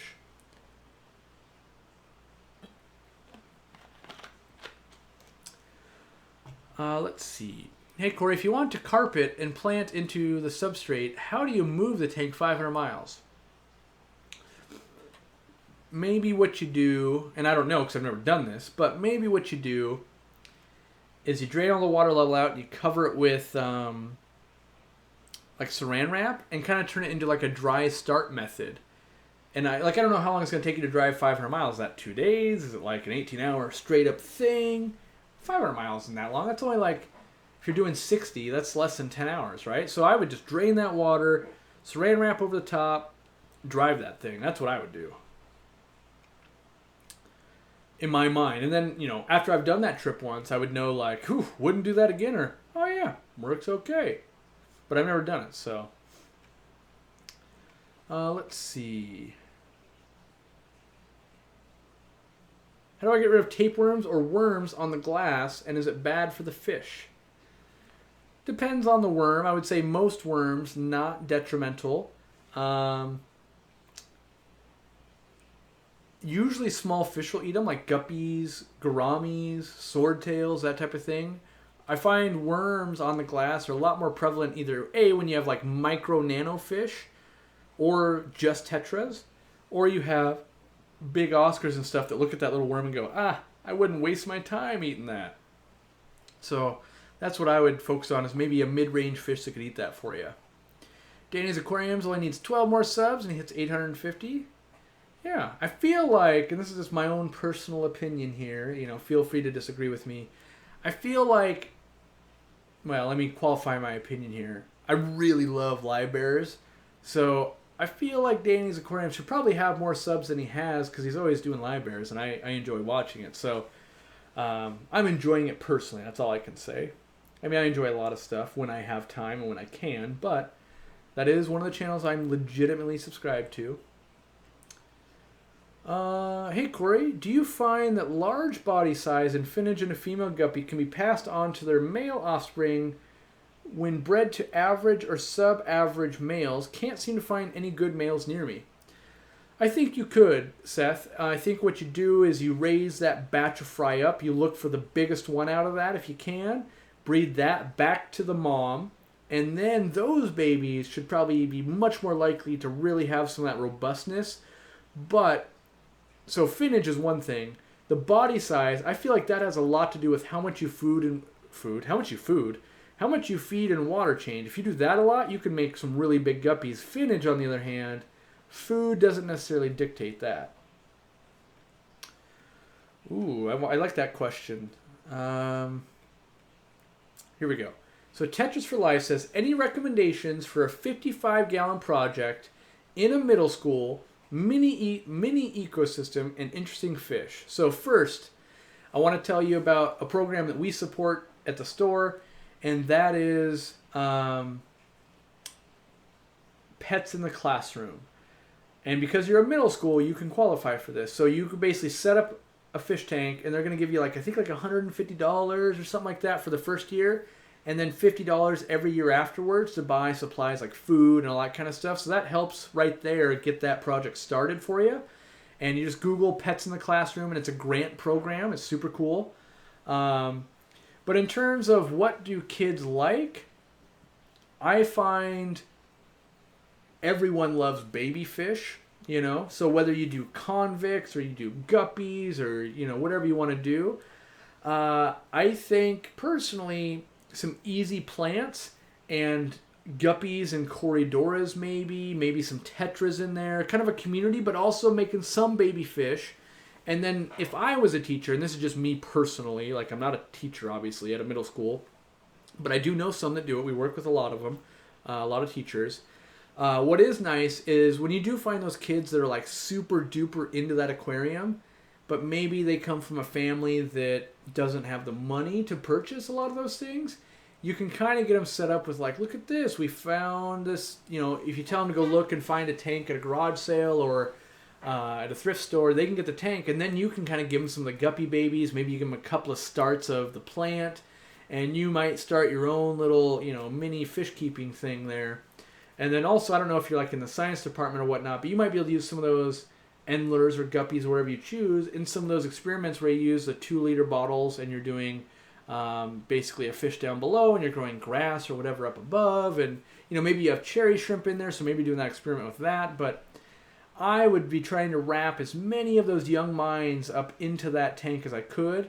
I've done it with preschools, I've done it with grade schools, stuff like that. And the more jobs you can give out, the better I find. So if you make it like a reward thing that someone gets to feed the fish tank that week, or someone gets to test the water. I know a lot of schools, or at least teachers, where they have someone test the water and then they see how it was last week versus this week, and they keep a running log and they try to, you know, see like what's going wrong with the water, or maybe it's doing really well and we can explain some of those things. So they use it as a teaching thing as well. In general, I'm just passionate about getting kids into the hobby of managing these ecosystems and stuff like that. And no matter who you ask, someone's going to say a different interesting fish. One kid's going to love an angelfish, the next one loves baby fish, the next one thinks frogs are cool, the next one thinks that snail is cool. But in general, something going on in there will be cool. You know, the worst fish tank I've ever seen is still the best fish tank I've ever seen if I'm not allowed to look at any other fish tanks, you know. So if all of a sudden I found myself, and for whatever reason I could only ever have one fish tank, it would still be amazing, because the most boring fish, it's still amazing we can even keep fish in home aquariums. That's an insane thing. So, all right. So Ashki Kumar says, here in Chicago, the Dumbo guppies at Petland are $7.99 per fish. That sounds awesome. That sounds nice and cheap. Chaz's Fish Channel says, and pass that excitement on to you versus me doing it and being very just like, yeah, here's the cheapest light I could find. Here's this. Yeah, you know, you could. I'd rather see someone passionate tell you about their $200 tank than me tell you about a $200 tank that I already don't like. So that's just why I haven't really made those videos.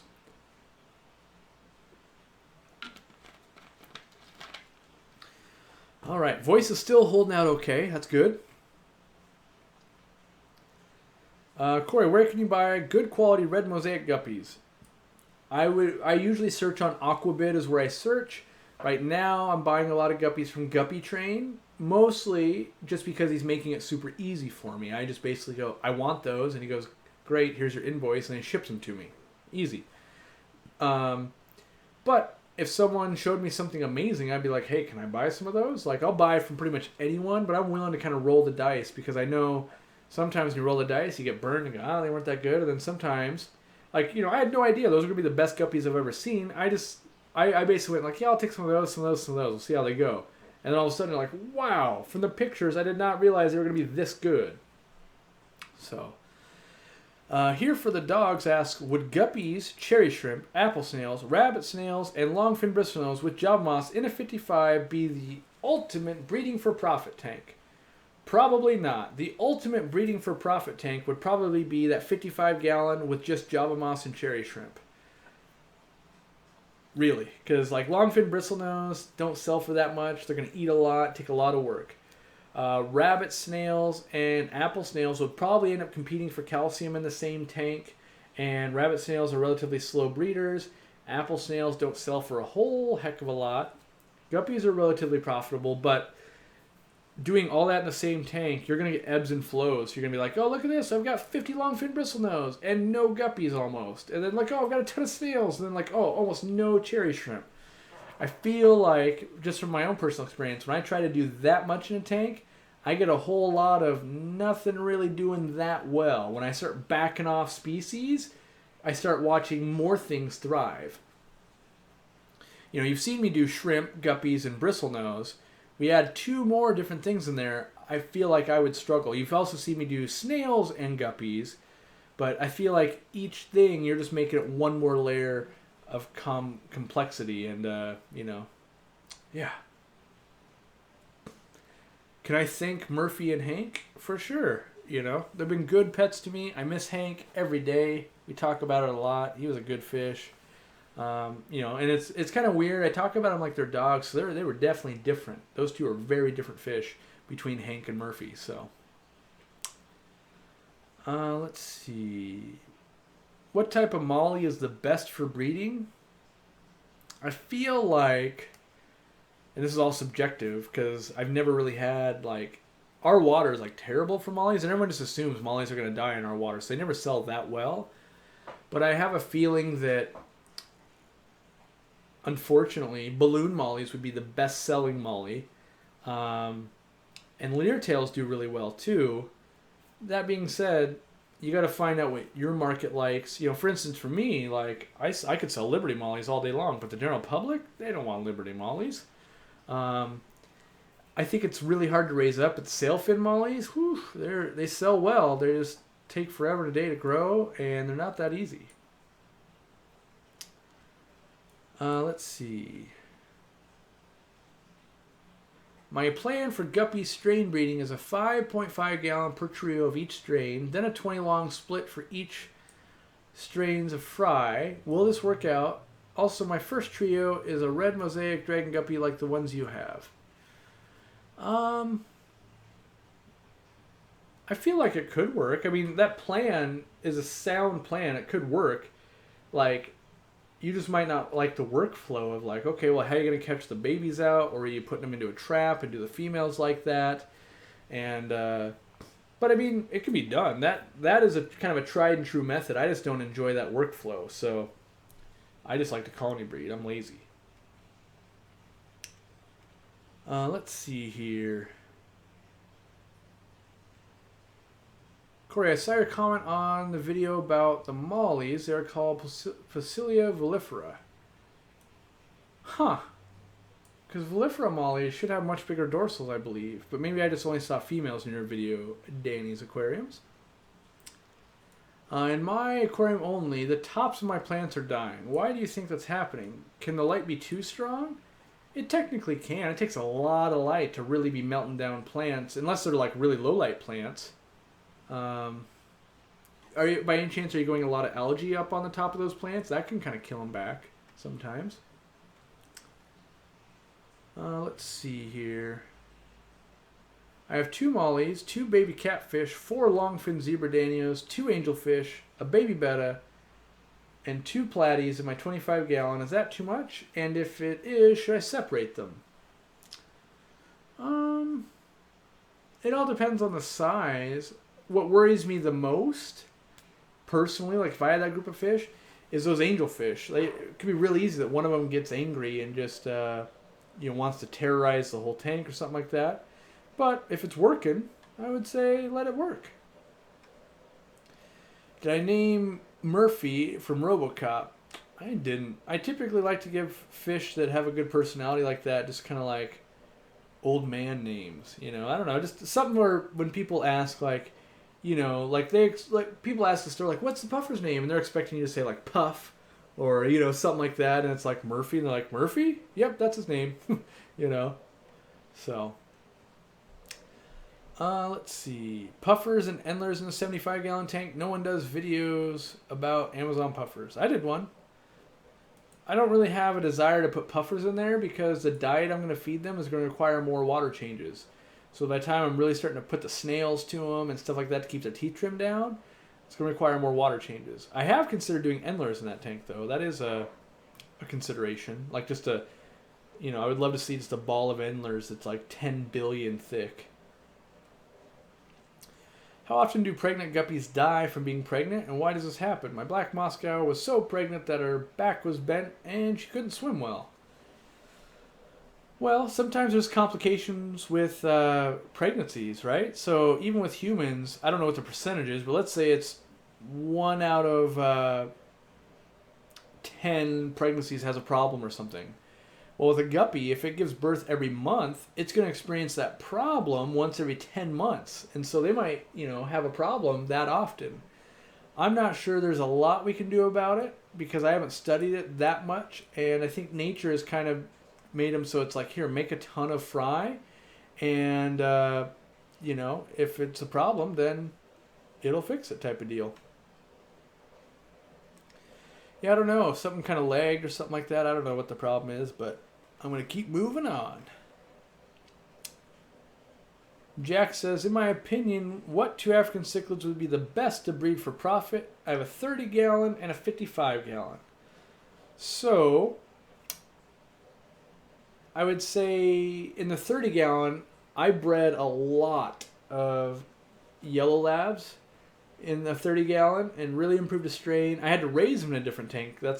I say that's obvious, but that might not be obvious to you. But all the adults were in the 30-gallon. I made a decent amount off that. The other one that I like that I would definitely try is Pseudotropheus psilocy. And that's actually a consideration for this tank as well. I do want to play with those because they're a Cares fish and everything. In the 55-gallon, I feel like you could do 2 real good breeding groups. Like maybe you do yellow labs and Demasoni. Maybe you do yellow labs and ACI. Like I like those big bold color patterns, and they tend to sell well together. Like beginners into Africans, they love bold colors, so they want yellow labs, they want red zebras, and they want ACIs. Like, oh, boom, 3 bold colors, sign me up. What is the best online fish store to shop, and what fish in a 75-gallon aquarium? I don't know in the 75. I can't even decide what to put in my own 75, so you can see how that question's hard to answer. But the best online fish store, I think it depends on what you're looking for. Off the top of my head, I would say I like to shop on Aquabid. As a hobbyist, the Wet Spot Tropical Fish is probably a pretty good source for you. Just got a 46-gallon Beaufort and was wondering what I can keep with my guppies, looking for something that's a little bigger in size. What about dwarf gouramis like the honey gourami and stuff like that? Not like the dwarf flame gouramis are a little aggressive, but some of the more peaceful gouramis. And then something a little bigger but won't kill them. I'm trying to think here.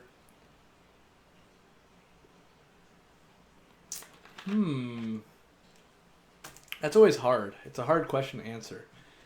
I'm not sure. So if I think of something in a little bit, I'll chime back in on that.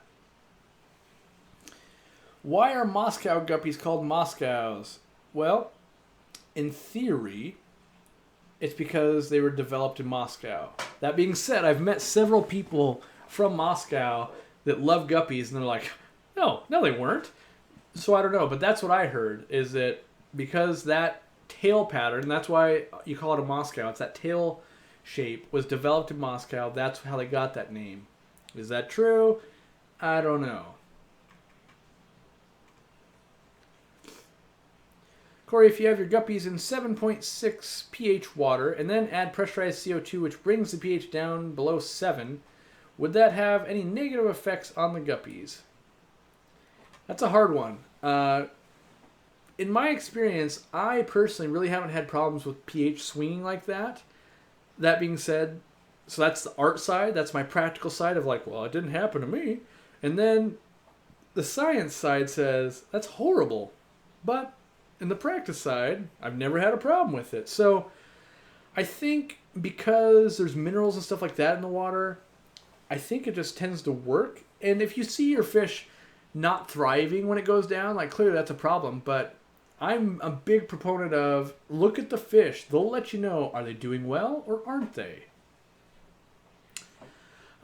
Caleb asked, Corey, what is your water's GH and KH? So my KH is not quite 0, but let's say like on a Tetra test strip, the first thing's 25, I believe. It's less than that, so it's really low. And the hardness is the least amount of hardness as well. So like 25 or less hardness. And when you use a TDS meter, my TDS out of the tap at the store, at least when I was testing it, was 23. Another time it was 31. I'm not quite sure what it is here. I haven't tested in a while. I do plan to do a video about TDS meters where I rant on them super duper hard because I believe 98% of people who are using a TDS meter have no idea what they're doing. And they are basically going, magical number here matches what the internet says, it's okay. But they have no idea what it's actually measuring for. And so I plan to do a giant ranto video about that. And not that I'm going to, mostly I want to educate. I want to go, look at this. We're going to put this, this, and this all in these different buckets, and I'm going to test. And look at this. 200 TDS, 200 TDS, 200 TDS. After you watch me put very different chemicals into these buckets, and they're all registering the same thing, and that's the problem.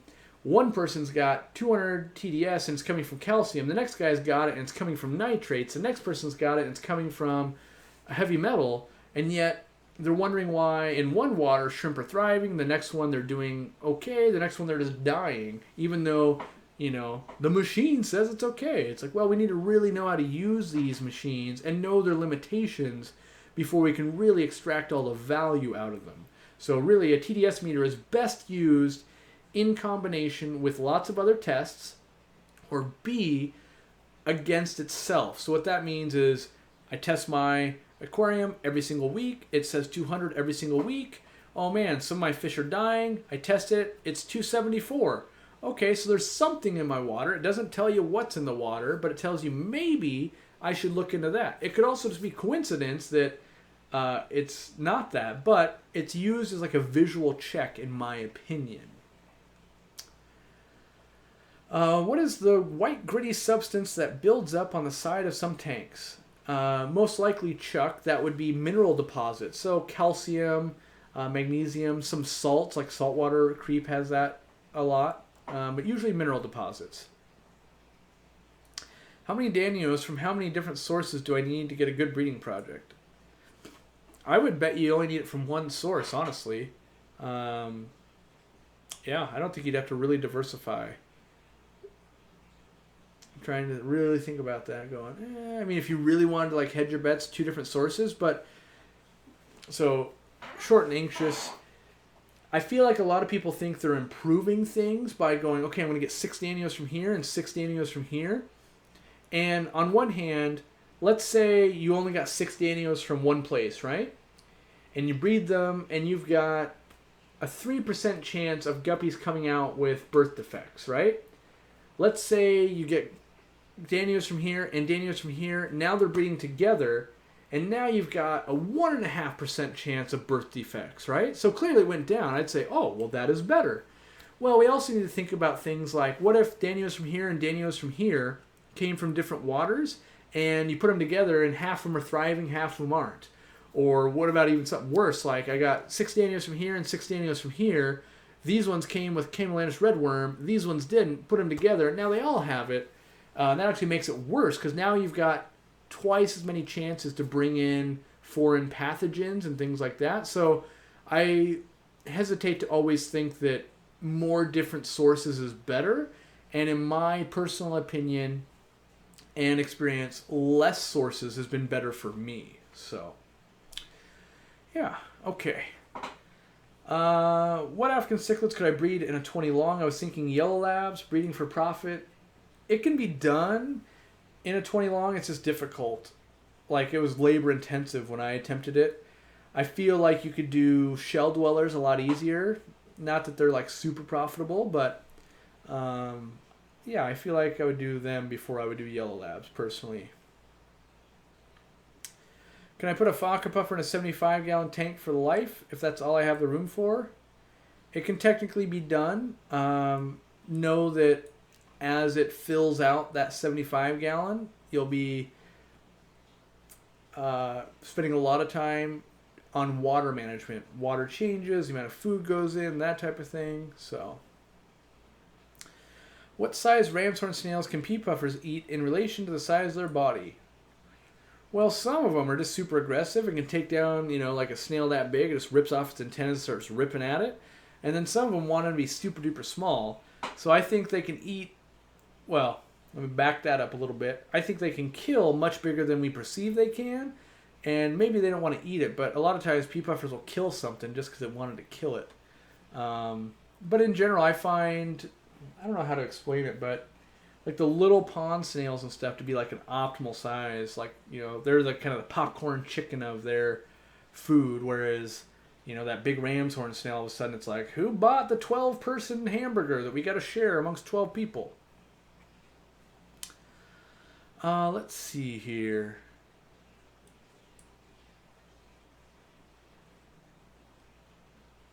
How many neon tetras to start breeding? A trio or a group of 30 or something in between? So, first, let me start by saying I've never done it. Second, let me start by saying research on Ted Judy's channel. He's got a lot of info on breeding egg scatterers.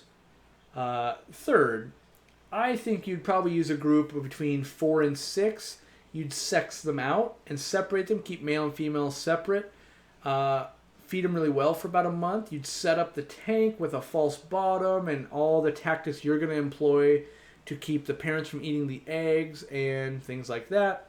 You'd put them together. Hopefully you get a spawn the next morning after recreating kind of a sunrise effect.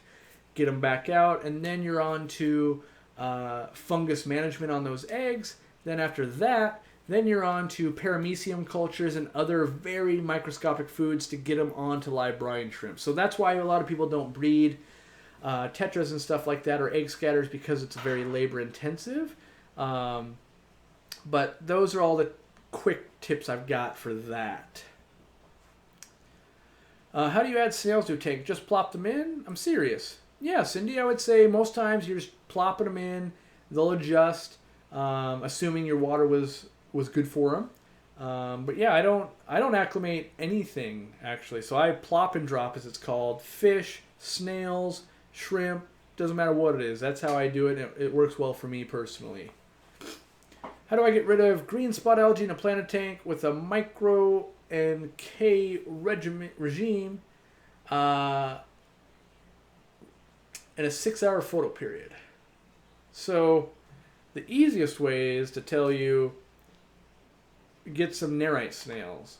The hard way to tell you is figure out what's causing the green spot algae. There's a lot of theories online, and a lot of people solve those problems, and they still have green spot algae. So I don't have, a lot of times say, you don't have enough potassium. And then people dose an insane amount of potassium, and they still have the problem. So I haven't been able to identify, because I run into green spot algae a lot, and it's always a problem in my puffer tanks, right?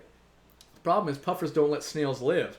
So guess what? Corey's hands just start going numb, because they're 360-gallon tanks of, let me keep scrubbing to get this, green spot algae off. Going, dang it, wish I could get it tweaked just right. What I found personally, lighting had a lot to do with how much green spot algae. Even if it was the same par, different Kelvin made a difference for me. But, that being said, that's all just for me. It could have been related to something else. Like maybe there was more tacos in the air that month, and that caused more algae or something,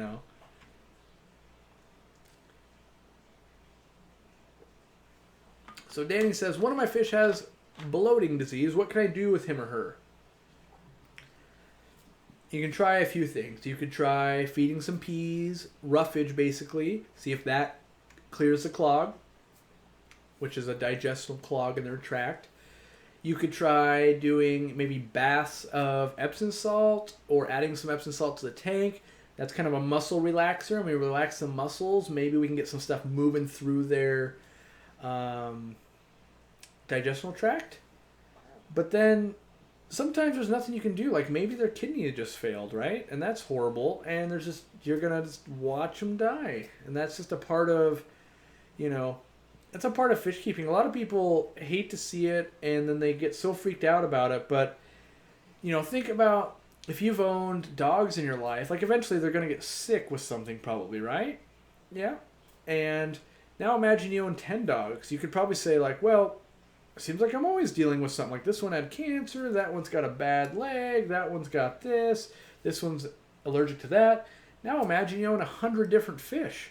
And it's just odds of like things are going to go wrong. Like, oh, that kidney went down, that thing was deformed, that thing got aggressive.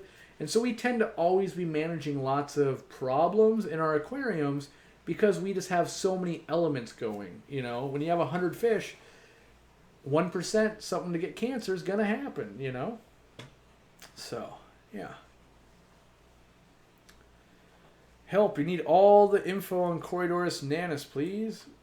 They're usually hard to track down, actually, nanus. And I would say the internet is full with that because all info, that's a pretty basic thing. I think you could research and just read like a basic, like look up Corydoras nanus on like Seriously Fish and read the little profile. Oh man, Corpse-A-Lot's trying to start a fight, tacos versus burritos. That's not even, that doesn't even happen. That's like making a cat fight a full-grown adult. Like, no, those aren't even the same league. You've got tacos, which are clearly top tier, and then burritos, which are like way down here. There's no versus there. It may be tacos and burritos. It might be, oh darn, I'm out of taco shells, so I'm forced to eat a burrito. But, I would like to end this stream without someone crying, and so I'll leave the taco versus burrito debate for another time. Let's see here. Anything? Oh my god, I'm getting trolled with it again about Corydoras nanus. Thinking of keeping Sakura shrimp with a betta and a 10-gallon. First time on shrimp. Advice and suggestions. My best advice I've got, Van the man, is if you could, breed those shrimp in another 10-gallon, and when you have an insane amount of them, introduce them to the betta. Because it sucks as a first-time shrimp keeper when you keep shrimp and you put in the betta and you watch them pound down 10 Sakura shrimp. You're going, well, that was $70. That's not very fun. So, yeah. TJ Snyder asks a question. I haven't talked about this in a while, I guess.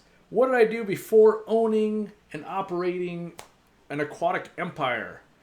So I worked at a fish store for 5 years, but before that, like before the fish thing, I delivered medical grade oxygen and set people up on concentrators and stuff like that. So people with COPD, other lung issues, heart issues that would need oxygen, I'd be that guy that shows up on your doorstep after you just get out of the hospital.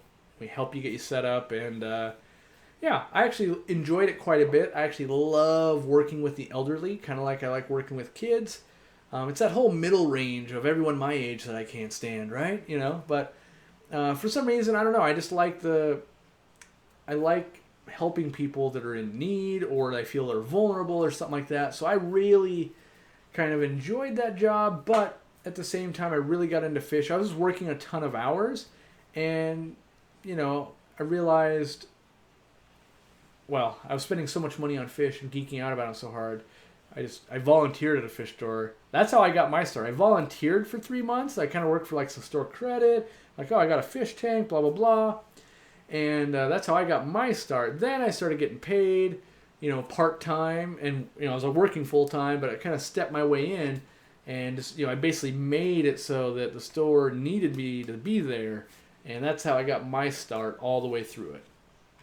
Before that, what did I do before that? Before that, I worked at a gaming store, like a Magic the Gathering gaming store, and before that, I was basically, I would say like professional gamer in quotes. Not that I was super duper competitive, but I sold a lot of stuff on eBay and stuff like that from WoW and EverQuest. And then also I was kind of a Magic the Gathering card dealer where I would be trading that, and that's where I think I really honed my entrepreneurial skills of, oh, I'll buy that in bulk, then I'll resell it, then I'll do this, that type of thing. So yeah, that's how I got my start. Have I ever ate roti? I don't know what that is, so I don't think I have. Danny's Aquarium says, make sure you like and share. I would appreciate that. Did the Morai dolphin cichlids ever breed for me? Not yet. They probably have 2 more years at least before they're even big enough to start breeding. So they're just hanging out at the moment. Rainbows and peacock cichlids.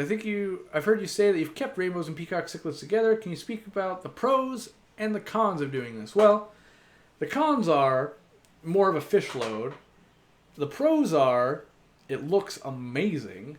That being said, make sure you've got the bankroll to gamble enough fish. So you don't want to be like, well, I've got a pack of peacocks. Let's put 1 rainbow in there and see how it does. Like, it's going to be a bloodbath. You need to go like 18 deep of like basmati rainbows. You go, that's $100. They could really beat them up and kill them. They could, but at the same time, usually it lessens the aggression because you got people coming and going all the time. And make sure you have an appropriately sized tank and you've got appropriate fish. Sometimes you're like, oh yeah, I just have peacock cichlids, and then they forget to mention they've got, some very aggressive, let's say Venustus or Livingstoni or, like a bumblebee cichlid in there. Like, oh, he doesn't hurt anyone, and then it's like, oh, it's a bloodbath. Like, so there's risk there. That's the downfall. The upside is even more beautiful colors that you can have at your disposal there, and it's just fun. The cool thing is the rainbows can live off the kind of the omnivore diet, and so can the peacocks. So it works. It's worked out for me. I'm not going to say it's going to work out for everyone, but it is a fun display, I find.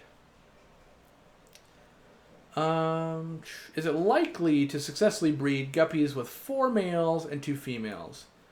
I feel like long-term, Francesca, the females are going to get weak.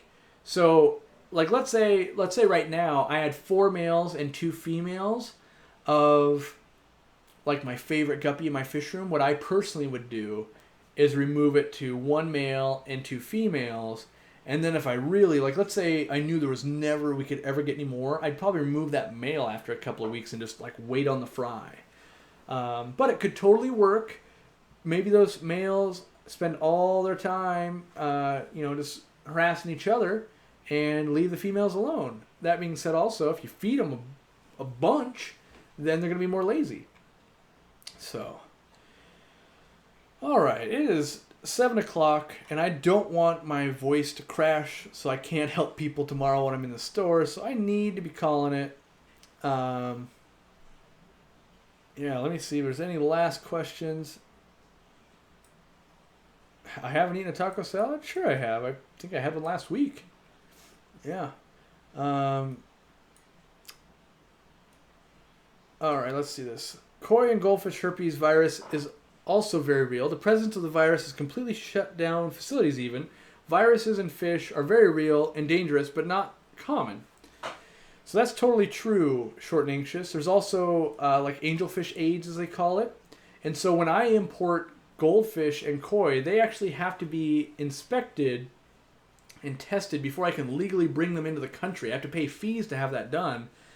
And there was some very real problems with that. And, with serious koi keepers, there's ponds that are running that they know they have the virus. They could never bring another one in. They could never take one out. Like, it's a real thing. And that's always the fear. There's also a discus one. Like, the fear is that those get out into the mainstream and they wipe stuff out, and then it cripples the hobby, and then you got to rebuild a strain from either the wild or from stuff that hasn't been contaminated yet. And, heaven forbid that something like that got out in the wild, like the angelfish AIDS type of thing, takes out angels. The hope would be that the different types of angelfish wouldn't all be susceptible to it. But yeah, that's a very real thing to be afraid of, and yeah, so. All right, thanks for hanging out, everyone. 40,000 was pretty cool. We beat the Super Bowl. Yeah, we did more than 500 people. One of my mods telling me he saw at least 525. That's kind of amazing, and by kind of I mean totally amazing. So yeah, I do want to do some more planning. Hopefully I can make that Chicago trip happen and we can have Taco Extravaganza happen. Look for videos Wednesday and Friday. I've got an editor helping me now, so that hopefully is going to lighten up my workload, which hopefully gets me back to making some more videos and better quality and all that kind of stuff. That being said, hopefully you guys have spent $1 billion online right now. So we're going to donate 15% of that and do the research facility. I think it'd be super duper cool if we were able to like donate a big chunk of money. They start building it, and then I take a trip to Amazon and I stop off for like half a day and just film like here's what they did. Like, sweet, we bought that rock right there. $5,000 bought that rock. So that'd be kind of fun. So I do encourage you guys to hopefully do that if you can. You know, this is not to make you feel bad if you're in a situation where you can't do that. I totally get it. I've been there in my life. So hopefully something good to eat tonight. Maybe even tacos. Let me look right now. I don't see any snow yet, so that's good. I'm hoping that I can get my invoice and run to the airport and back before Snowmageddon happens. And I know that I'm the boy that cried wolf at this point because I'm always talking about Snowmageddon. But that's what the news does. And, but I do love snow, so... All right. Thanks for hanging out, guys. I'm trying to think. Let me know what videos you want me to do and have coming up down in the comments. And we'll see you on Wednesday.